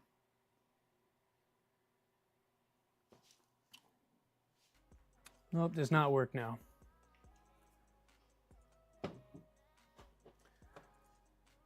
I mean, I guess I can turn it off and turn it back on again, or we can reboot this guy. Try a sudo reboot on here. If printer doesn't show as LSUSB, that's weird. Well, my printer's running CAN bus, so it's not gonna show. I borked it. I don't know what I changed. We didn't do anything crazy. We're doing the same stuff that we always do. Flashing boards and updating printer configs, and there's just nothing going on. I want to try something though. I just had this thought that I would plug in my clipper screen again. I had to unplug it to have enough USB port in here to be able to connect stuff, but I want to see what it shows me on there. So the printer is still coming alive. And it's not even bringing up clipper screen right now, which is weird. Is the CAN bus active? I had to do a change to get it to load at boot. Yeah, I definitely want to throw it against the wall.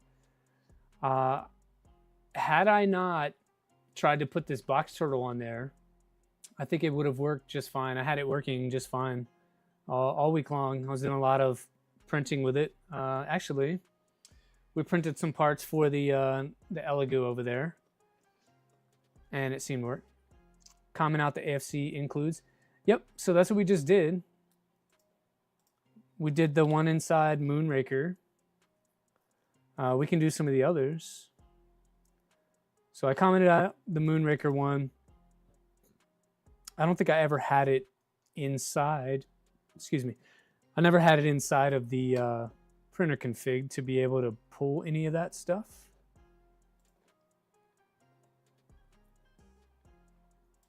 If I go into AFC config,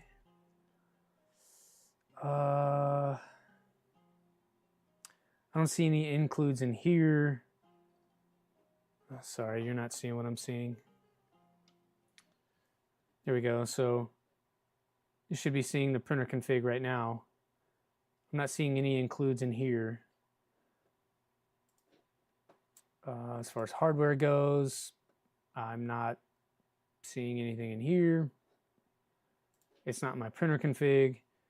So yeah, I don't even have it in the printer config, Jeremy. So again, all I did was run through the GitHub.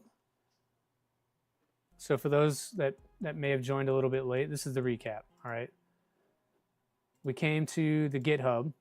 We installed the information like we should following these instructions here. Everything seemed to go just fine, no issues. Today, we come into trying to flash the board on the AFC Lite, get that connected over USB. I get it showing that it's in DFU mode. We run through the toolhead flashing guide on Esoterical's very, very helpful website.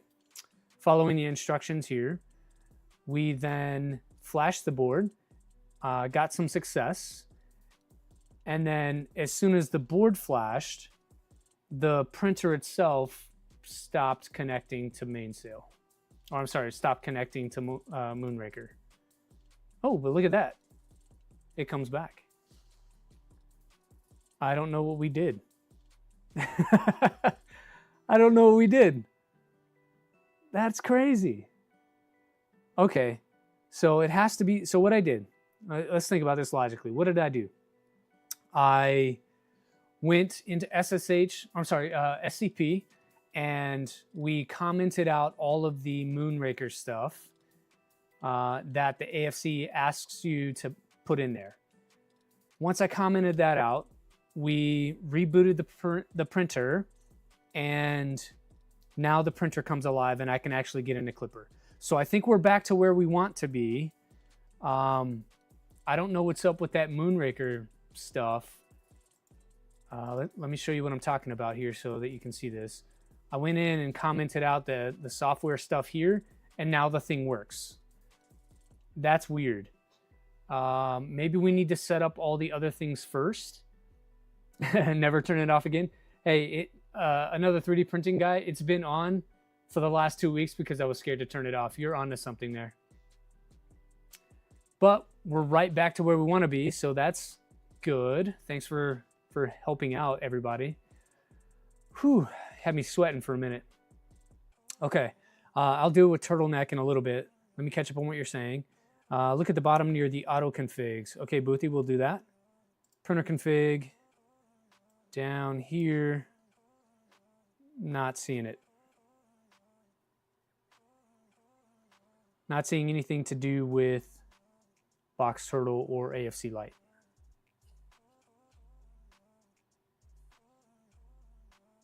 Bed mesh, input shaper, that's the end of that. So there's nothing in there. We did the sudo reboot, good to go. So now we got to start working our way through getting things connected. All right, so how should I proceed now? I know that we're probably going to have to get back into SSH and do some stuff. I think I need to make a cable. We're getting somewhere. I don't know what we did, but we got it. Just passed it. I'm not seeing what you're talking about. Just passed it. Yeah, I'm gonna need my cable tracking. Boothie, oh, right there. Sorry. Phew. I don't want that there. I want that at the top where it's supposed to be. Good eye. Good eye. I want that up here where it's supposed to be. Okay. So now I can make my cable. We'll save and restart that. Yeah, it always puts it there. Yep, tracking. I like them at the top so that I can, like when I'm working on things and I'm changing things, if I want to unplug something, I can just comment it out, unplug that thing. Printer's still gonna work. I can change what I want and then re-include it without scrolling 42 pages. Yep. We got home and the SVO8 spit out a baby printer. Nice. Now it's going to crash again. Get out of here. If it crashes again, I quit. This will be the last box turtle stream you ever see. Okay, turtleneck's not working. Not worried about that right now. We do have a turtleneck over there we can build, but I just want to flash this thing and make it talk. So next thing's next. We got to build a cable. So let me clear off the desk and get you guys back to the desk cam. Move some stuff out of the way. I'm just going to, I think, how do I want to do this?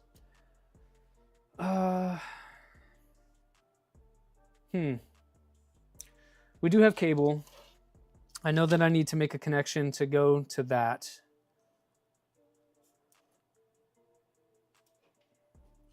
But we did all the things. And that's the crazy part. It tells me, like during the automated install and whatnot, it tells me to add the Moonmaker config in there, and then it's like continue on doing all the things. But it doesn't talk about making all your connections and everything first. That's a good thing to remember though. All right. Let's go into where I need to make cables. Don't forget to switch the AFC light back to buck. Yep, already switched. It is to the left. I need to find what I did with all of the AFC light stuff, because I need that Molex connection. Let's see. I have extras if I can't find the one that came with the kit, but I'd really like to find that. I was out here cleaning up and I moved a bunch of things, and that's the problem with cleaning up too much. Here we go. Get the little tool tray with all the box turtle parts in it. We actually did get 5.5mm steel balls, so I need to put that in the tool head as well. Right now we need some Molex connectors. Don't clean stuff up, I know. If everything's a mess, I know exactly where it is. Once I start cleaning up, decluttering, and that kind of thing, things disappear. And I don't need any of these. These are the complete wrong connections. I need that. Oh, Boothie, while you're here, your trays came out great. So we printed these last week on the Elegoo Centauri carbon that we were looking at. So this is the cover. The cover came out great. I got a little fancy and did a concentric pattern on there. This is, what is this? Overture Sparkly Blue PETG. The clamps, same. The bottom is PLA, and these printed great. So all of the little things that are supposed to move actually move all the way down to the 0.1. All the bridging looks good, and that's with PLA stock settings. So now I have more trays to do, but they came out great. Torture tray. Psha. Well, yeah, we'll probably put those to use at some point. I did a cube in ABS. This is natural, just plain natural Zyltech ABS. Focus. There we go. So stock settings for ABS on the carbon. Everything came out great for that. Good bridging underneath. And I didn't change anything. After I printed all that stuff, I tuned the settings a little more to my liking. So did the extrusion multiplier, some pressure advance, and things like that. Now I'm getting prints that are even better than they were out of the box. So I'm just grabbing some tools here.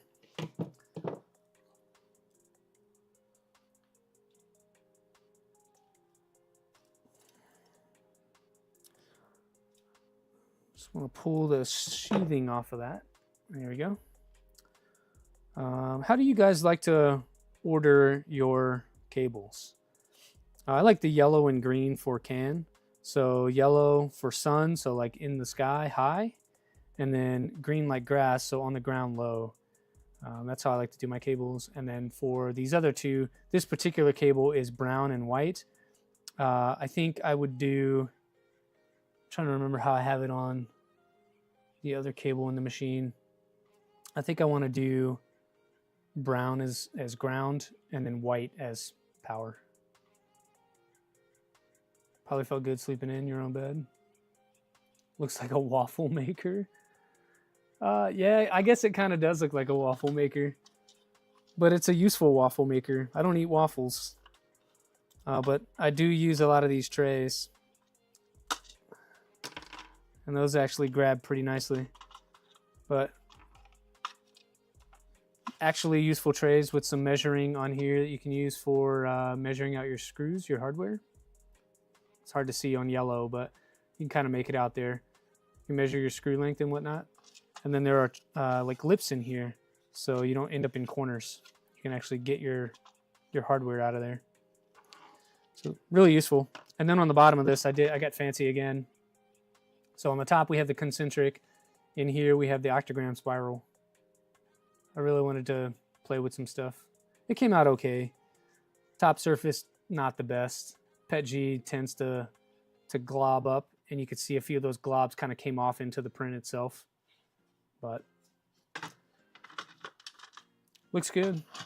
Very functional, as is. All right.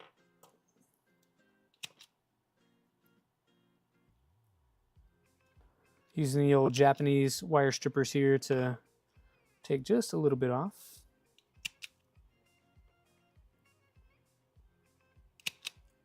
All right.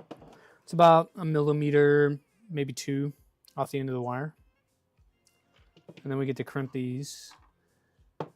In the little baggie that I poured out, there are only 4 crimps in here, so I can't mess it up. We got to get this right on the first shot. All these little tiny jumpers too. This is just probably a bag of extra stuff that I kind of put around. I don't know what I did with the actual stuff that came with the AFC, but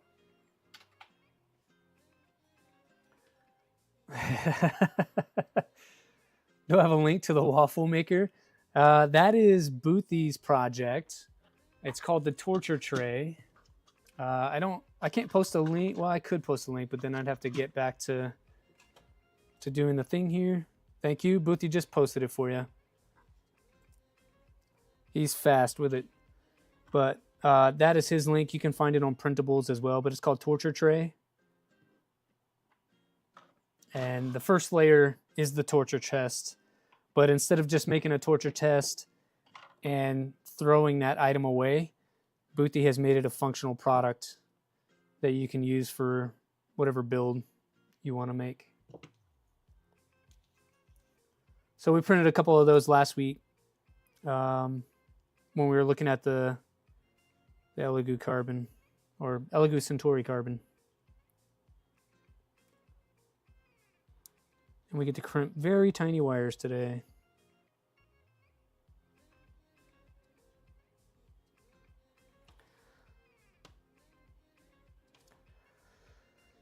When you say redemption, wiring, perhaps, maybe. I need to get something right today. It never fails. We had decent audio going into it. Usually that's where we fail. But we had audio was great. We had music going. Things were looking good. We're talking about not having coffee yet today. And then the printer takes a dive.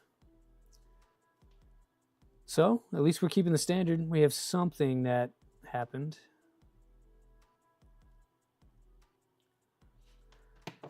For those that have built a box turtle that are here, how are you guys making your wiring look clean? I still haven't considered that. I know that I'm going to have the single CAN bus cable going down. And I'm sure that having this be just a black cable like that is going to be fine. But how am I getting, how did you all get it down into your skirts? Are you just running it through a hole in the skirt and plugging it in that way? Or did you make, I don't know, an insert or Maybe you're using a PG7, something like that. It's 5 p.m. somewhere, adult beverage time. Brother, I wish I had some mimosa right now. That's what we should do. We should turn these Sunday streams into mimosa streams. You guys can break out the OJ and champagne. Just wipe the dirt off the wire. Makes it look real clean. It's one way to do it. Yeah, I'll tell you, it's going to run down the back of the machine. I'm never going to see it. While it's over there on the printer rack, it's not going to be seen. My plan right now, unless there's a more elegant solution, is to just run it through one of the hexagons holes in the Trident skirt, and then plug it into the board. I know we talked about splicing the can high and low. I think we're going to have to, because I don't know of another solution without adding a can distribution board, which I have somewhere in this mess of a garage. Bluetooth CAN bus. I'm waiting for it. I am waiting for it. I mean, we thought when the internet first came out, we thought that wireless internet would never be a thing. And then we eventually figured that out and ended up with cell phones and all kinds of things. So wireless CAN bus, maybe. You're still going to need power though. But the communication side of it, I think that could be a reality. All right. I want to make sure I pin this cable out correctly. So we're going to go back to the docks. Let's see.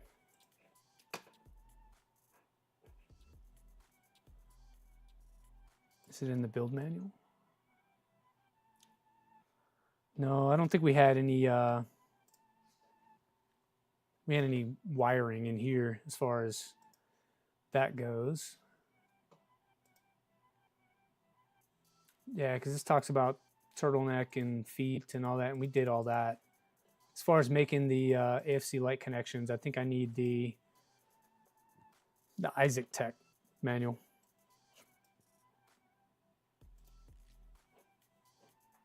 And we just closed that a little bit ago.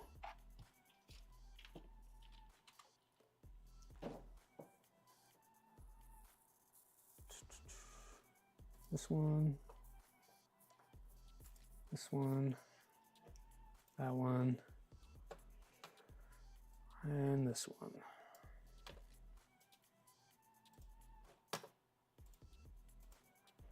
Okay. Use one of those hex keystones. With what connection though? So there are a couple keystones back there. Are you using like a PG7 keystone, or is it like an XT plus 30 or whatever it's called? One of the smaller CAN bus connections like that we use on tool heads. Is that what you used?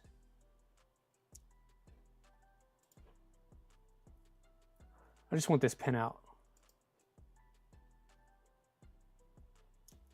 2x2 thingies. Using a USB one, not CAN bus. Okay. Yeah, I really want to use CAN bus on this one. The rest of the printer is CAN bus.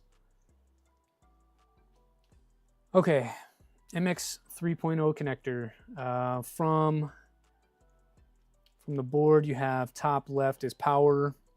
We said that's going to be white. And then CAN high, we said is going to be yellow, with ground being brown and CAN low being green. Okay. You're a CAN ho. CAN bus is pretty clean and only one wire, but I used the keystone for PG7, also used the Molex 4 pin. Okay. Yeah, I'll have to find a link for that. I think I want to do something like that. I know it's not going to be seen, but initially I'm just going to connect it. We need to get it working and talking to one another, and then we can do cleanup afterwards. And if that means I have to cut the cable in half and splice in a keystone or something, then we can do that. Okay. Let's see if I can zoom you guys into where I'm at here. I'm trying to go there and zoom you in.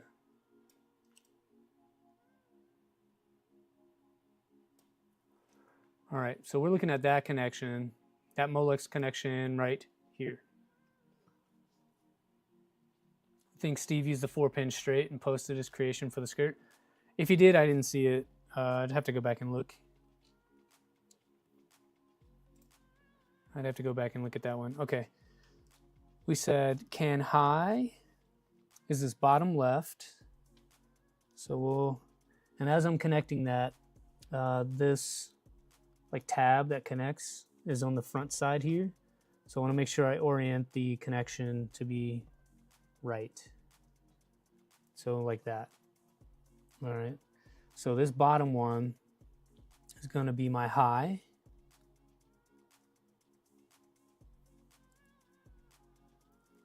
I think I have to put it in there correctly. There we go. And then next to that will be my low. And that's the green one.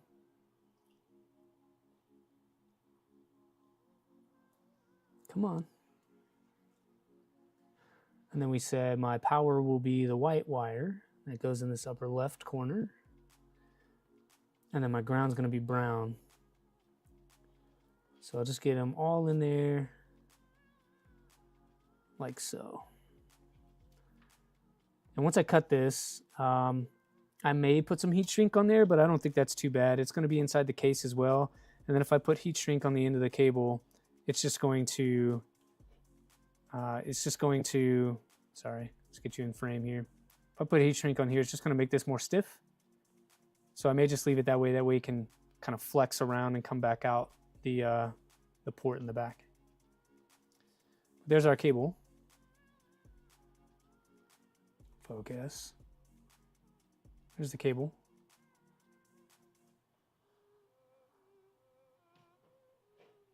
Zoom you out a little bit.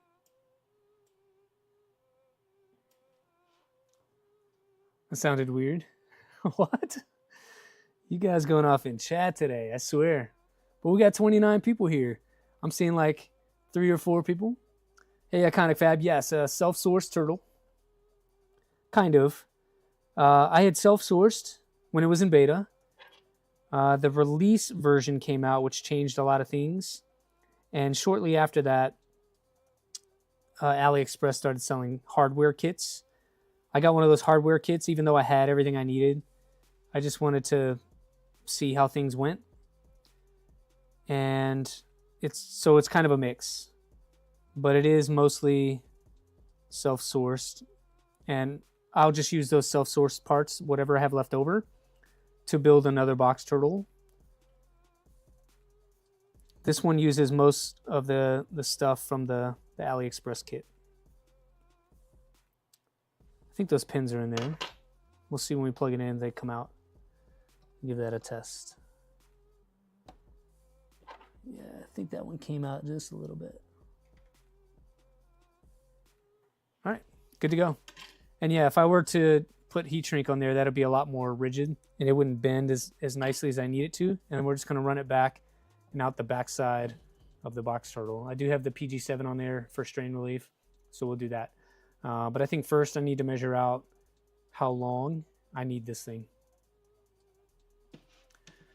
Just another 3D printing guy says you want a 5-lane box turtle. You should do it up, dude. All you gotta do is just expand the frame, expand your frame out to add another tray. So whatever that measure, whatever one section, one lane would measure out to, just add that onto your long extrusions times 4, and then add your other lane in there. You're gonna need a 5-lane hub for the back though, so keep that in mind. I think there's one already out there, but if there's not, yeah, if there's not, then there's not, and you'll have to make it.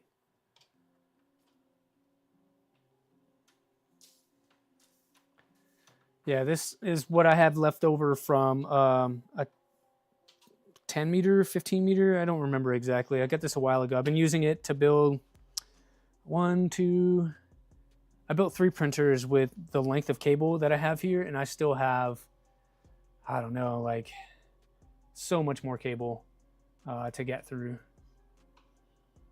There's at least another, I don't know, 20 feet of cable for this, and it was super cheap. I got it on AliExpress like most things. Got it there in bulk.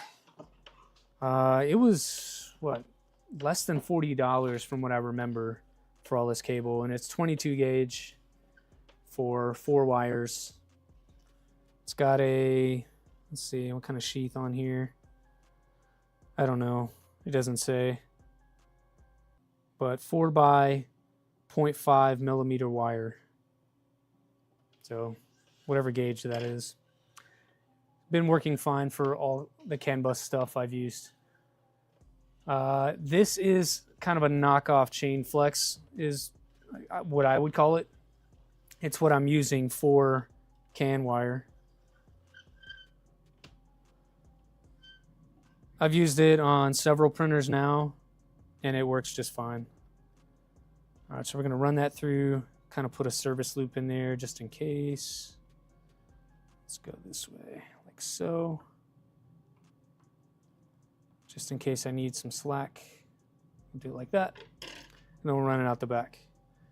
Tighten that down, and that should secure that wire, but I always like to put a zip tie on the strain relief anyway, so that's not pulling through.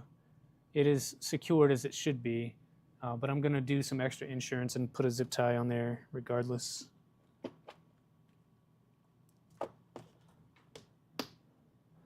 Do the cable barrels work for CAN as well, or just USB for helping cut down interference?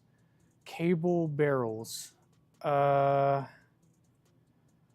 don't know what you mean by cable barrel. Can you get 18 gauge CAN cable? You can get 18 gauge, but I think it's overkill. I think maybe 20 is good, and you could do 22. I think this is 22 wire, 22 gauge wire. But you really don't want to go smaller than that because, again, you got to worry about current loads on the wires and them getting hot and things like that. So if you go too small, could be overloading that. Depends on how many amps you're drawing and et cetera, et cetera. Realize you're running, in this example, there are 4 2209s on there, and so they're going to be pulling some power. Should get some paracord sleeve for your cable. I have done that on the Micron, I've done that on the Stinger, and I've done that on the switch wire and both Tridents. I don't want to do it on this. I think it's unnecessary. It's a black and white theme, and this is a black cable. I could put it on there, but again, it goes behind the machine. I'm not going to see it, and I think the black fits just fine. So one less thing to do. This project kind of started like Box Turtle on a budget. That's why I chose the self-source and everything. But, and I guess so far we're sticking to that. But I wouldn't say it's really budget focused anymore. It's just get it done.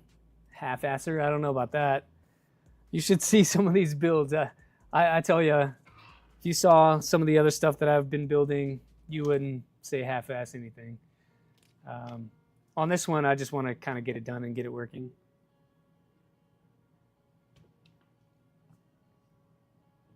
I'm still trying to learn what cable barrels are. All right, we're going to eyeball this.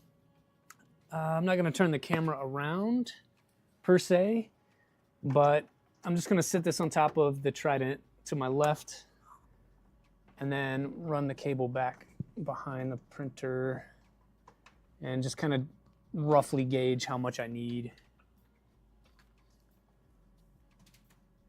I think this is how it should be done, right? I mean, I don't know how else to measure other than to use common sense and get a rough estimate on how much you need. Let's move this out of the way. All right, so we'll do it that way. And I think, because we still need to splice and we want to have some room to maneuver and that kind of thing. Let's see. Probably should go down the other side here.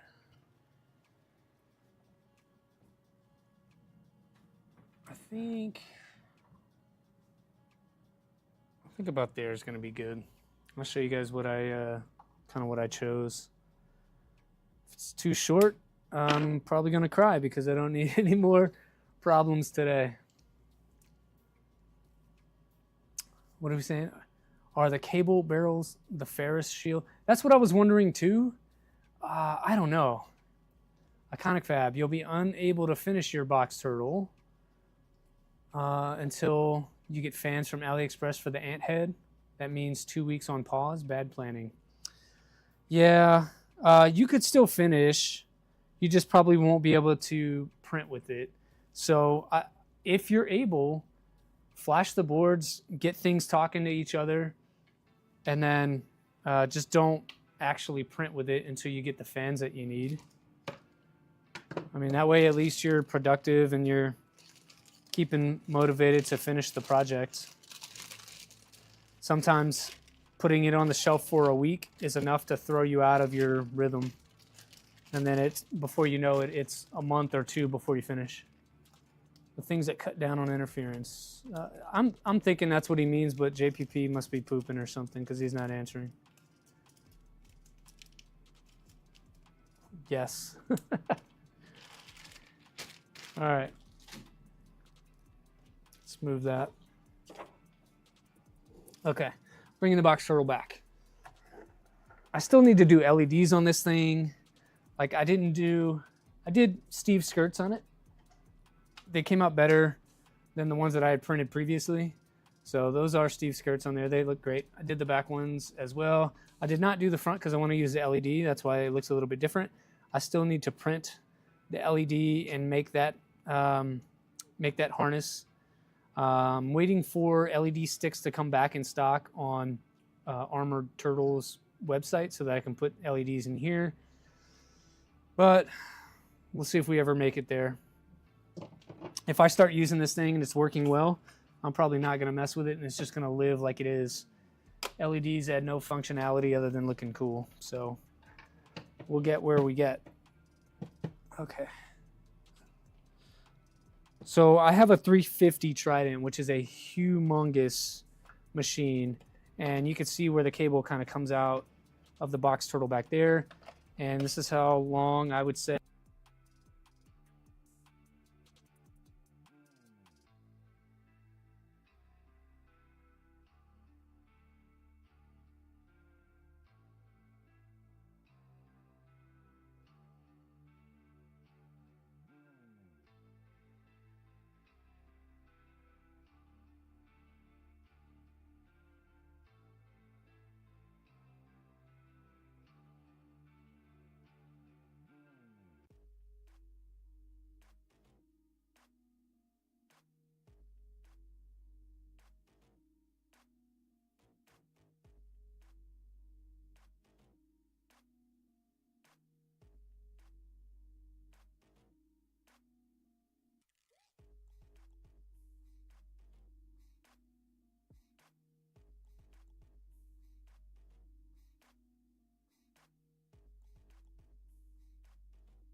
I think my mic died.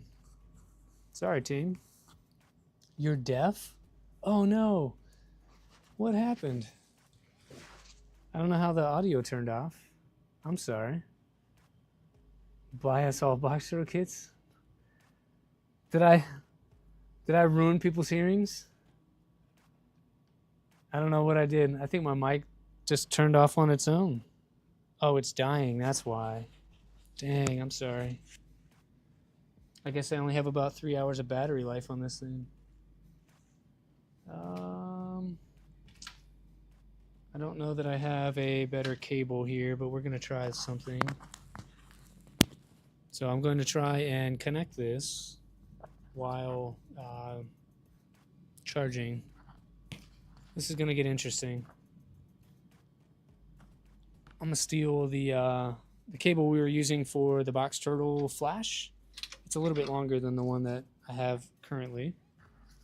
Just bear with me for a second. It's a little bit longer, but I know that I charged this before stream and it's dying on me. Okay. So can you still hear me? Yes, I'm seeing audio. Cannot lip read American. Neither can I, Boothie. American is hard to speak as it is. There we go. All right, so we're going to charge and stay tethered for a little while. Oh, or these are knockoffs. I'm sorry, what are we looking at? Mello was selling Noctua fans. I don't know. Let's see.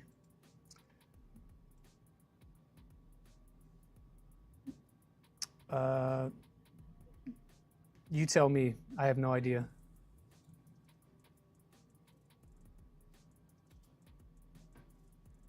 I have no idea. But what I wanted to get to was they have a CAN bus, like splitter type thing. I don't know how to explain it. But it takes a single signal and can split it into other signals. And I want to say they are under the electronics portion. Yeah, so I have this cable as well. If I need to use this, I can. But they had a board in here. And I know that I picked it up because I was anticipating building something else. There we go, CAN bus expander. So this is the item I was talking about. So you can do up to 4 different CAN boards.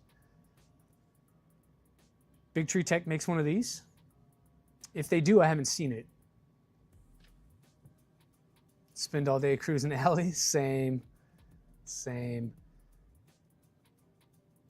Female beads.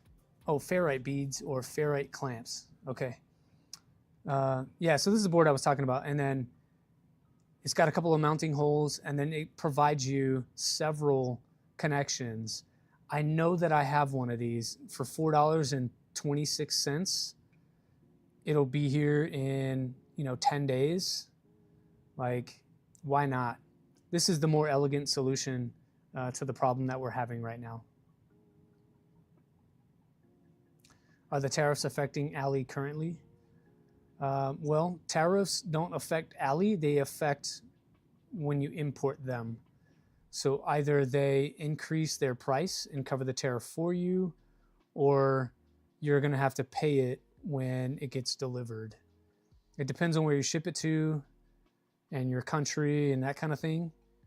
But we'll see. Yeah, this is what we're going to do right here. We're going to do this before, and then after it's going to be much cleaner. You can order one from West 3D. This thing? I don't think so. I have not seen this on West 3D's site. Or KB3D? I don't think so. I don't think they sell either of these. Like either one of those companies sell this product. So we're down a rabbit hole now, but we're going with it because this is a chat and chill and we can do what we want. So I think you might be talking about this Clipper expansion module, which is not exactly the same, and it's more expensive. CEB.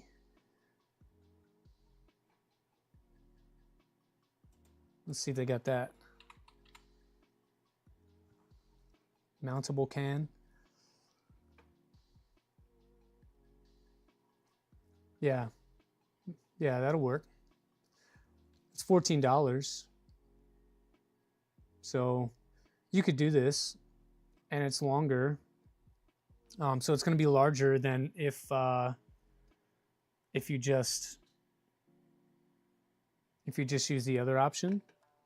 It's also, yeah, you did tell me. You did tell me. I'm sorry. I forgot that this even existed. Just another 3D printing guy was correct. But it is $14, so it is, what, 3 times the cost of this. But you get it a little bit faster, so within a week instead of 2 weeks. If you're building multiple printers, probably get the mellow version here. If you're doing one, probably do this one. Yeah, and the XT30 is nice. That's going to provide solid power through a rated connection to provide power to all of these things. The difference on the mellow one is you're providing power to each individual can. So you're going to have to run power cable for all 5. Or maybe, which I don't know, maybe it serves as a power distribution block. So 1 power in and it provides 4 power outs, whereas the mellow one seems to kind of do the same, just in a different form factor.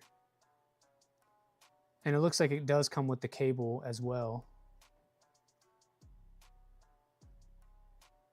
Yeah. So voltage in and ground, but you have voltage in here. I don't know what. Maybe you still have to run power to each one. Expansion PCB in the works? I hope so. Is it blocking your message about West3D discount code? If JPP, if you tried to post a link, it's going to block you. It's not going to allow you to do that. But if you just post the code, like just the name of the code, then that would be fine, I think. Yeah, so just another print guy was correct. Big Tree Deck does have one. And I'm pretty sure they sent me one of these once upon a time, a year ago or whatever. Again, I don't know where it is. It's in my Big Tree Tech bin somewhere.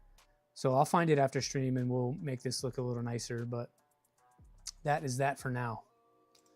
And then this one as well. I think I have this one somewhere. I do like that it's DIN rail mountable.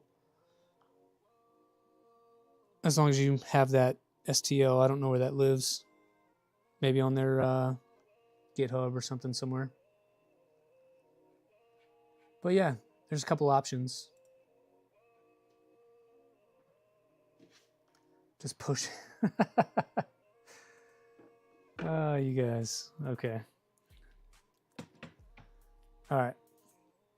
Back to the task here. So we went down a rabbit hole a little bit, but those are options out there for folks that are kind of in my situation where you have a lot of CAN connected devices and not enough ports for everything. Let's make some room. Still need to put panels back on the bottom of this thing when we get done. All right, so I should be able to connect this now, and I should be able to see and communicate with the box turtle. I'm just trying to find what I did with this stuff.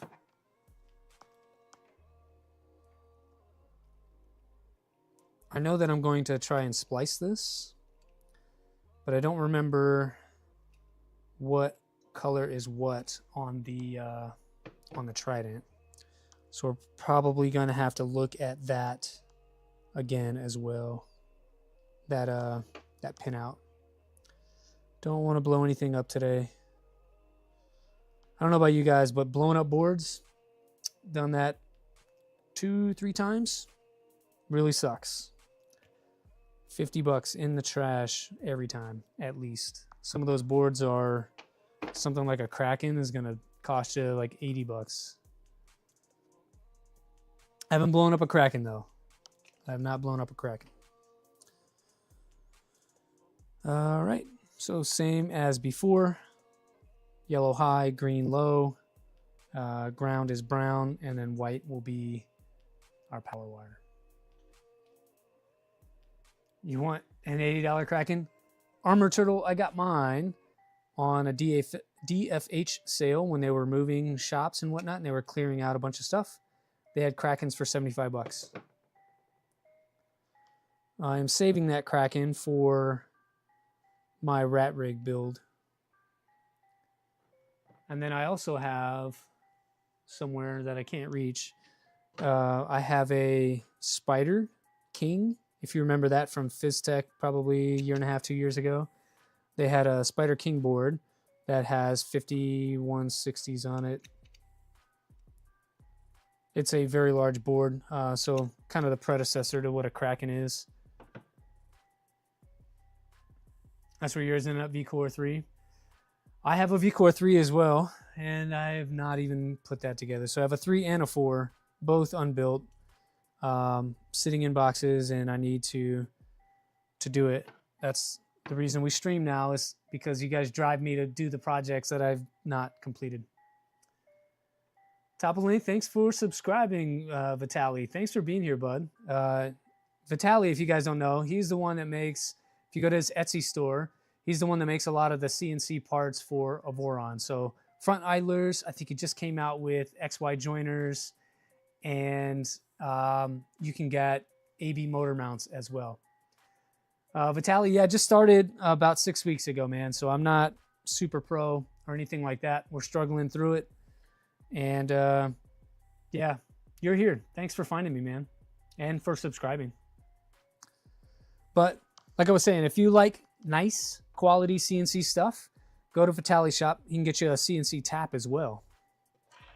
I think that's where you started, right? You started making CNC taps and then kind of branched out into the other parts of Voron. You actually sent me some XY joiners. I need to do that. That's probably going to be the next thing I do, is update my my V2 with the last bit of Vitali parts. Right now it's running all Vitali parts. And now I have XY joiners, so we can complete the whole gantry. Sweet. I need to do some camera moving around so that you guys can see what's happening here. I think I need to, let's see, I think I need to move the camera and then splice some wires so that you guys can see what I'm doing. Yeah, I started with tap and moved from them to other parts. Love it, man. If you get the bandwidth, I would love to see some micron parts. Hint, hint.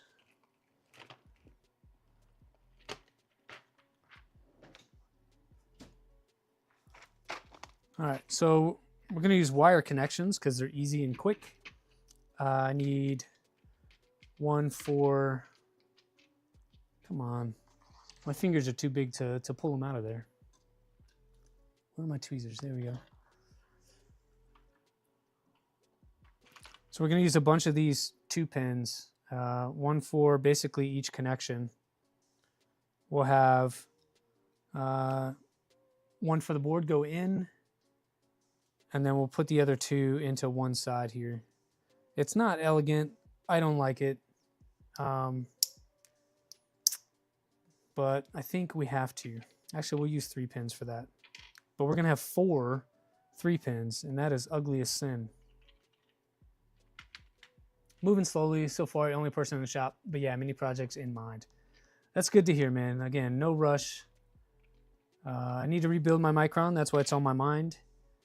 But if that is in the hopper to come at a later date, great, man. You make high quality stuff, so I love to support. Just trying to think in my brain as I'm talking here.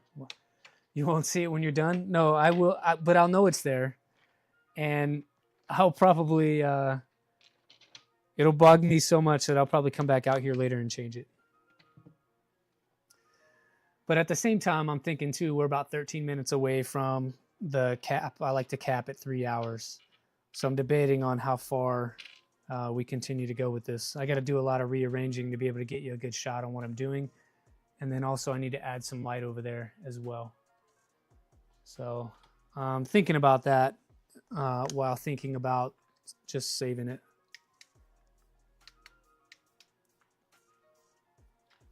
Yeah, I don't have a good way to provide any light over there. Am I capping? No, not capping at all. Not capping at all. I'm trying to think about the best way to do this though. Like truly. Gonna need more room to maneuver.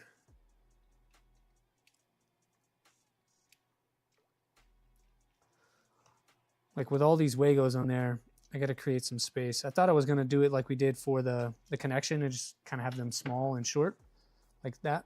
But I think I need more so I can deconflict.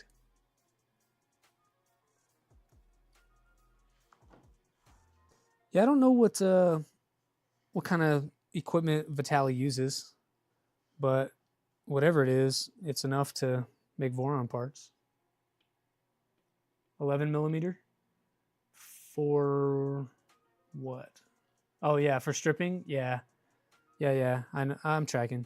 I'm talking like I got to get some of this insulation off so that these spread apart far enough that I can actually connect things, and then I'll come back and strip these a little more.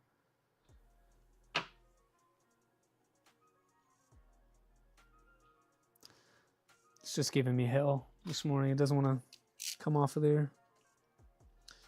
So I'm just like touching as I'm bending the wire so that the outer casing will kind of split. I'm not really pressing with the knife too much, just enough to create some distance in there. Probably the safer way to do it so I don't nick a wire. Cut all the way through.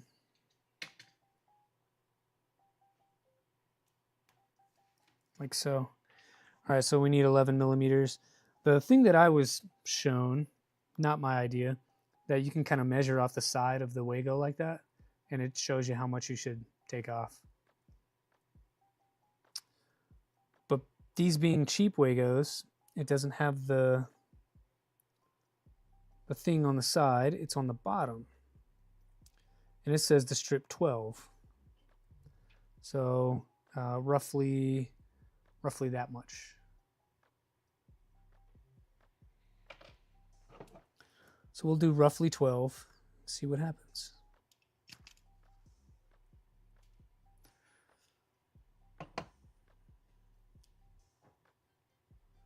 Doing a stealth changer shuttle, that's a great idea. I know that if Jeremy's still in the chat, he was showing one off on his stream yesterday. I think LDO will be doing one. He had one at least. And it looks good, like all of their stuff.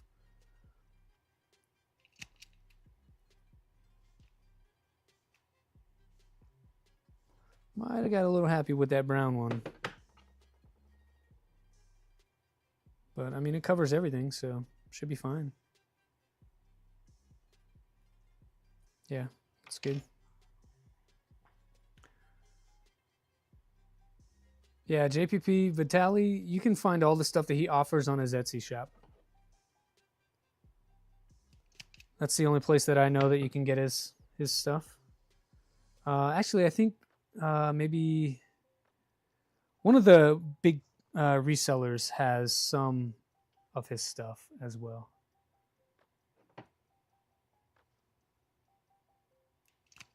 I forget the name. Maybe he could tell us in chat. All right, so we have everything skinnied down to what I want.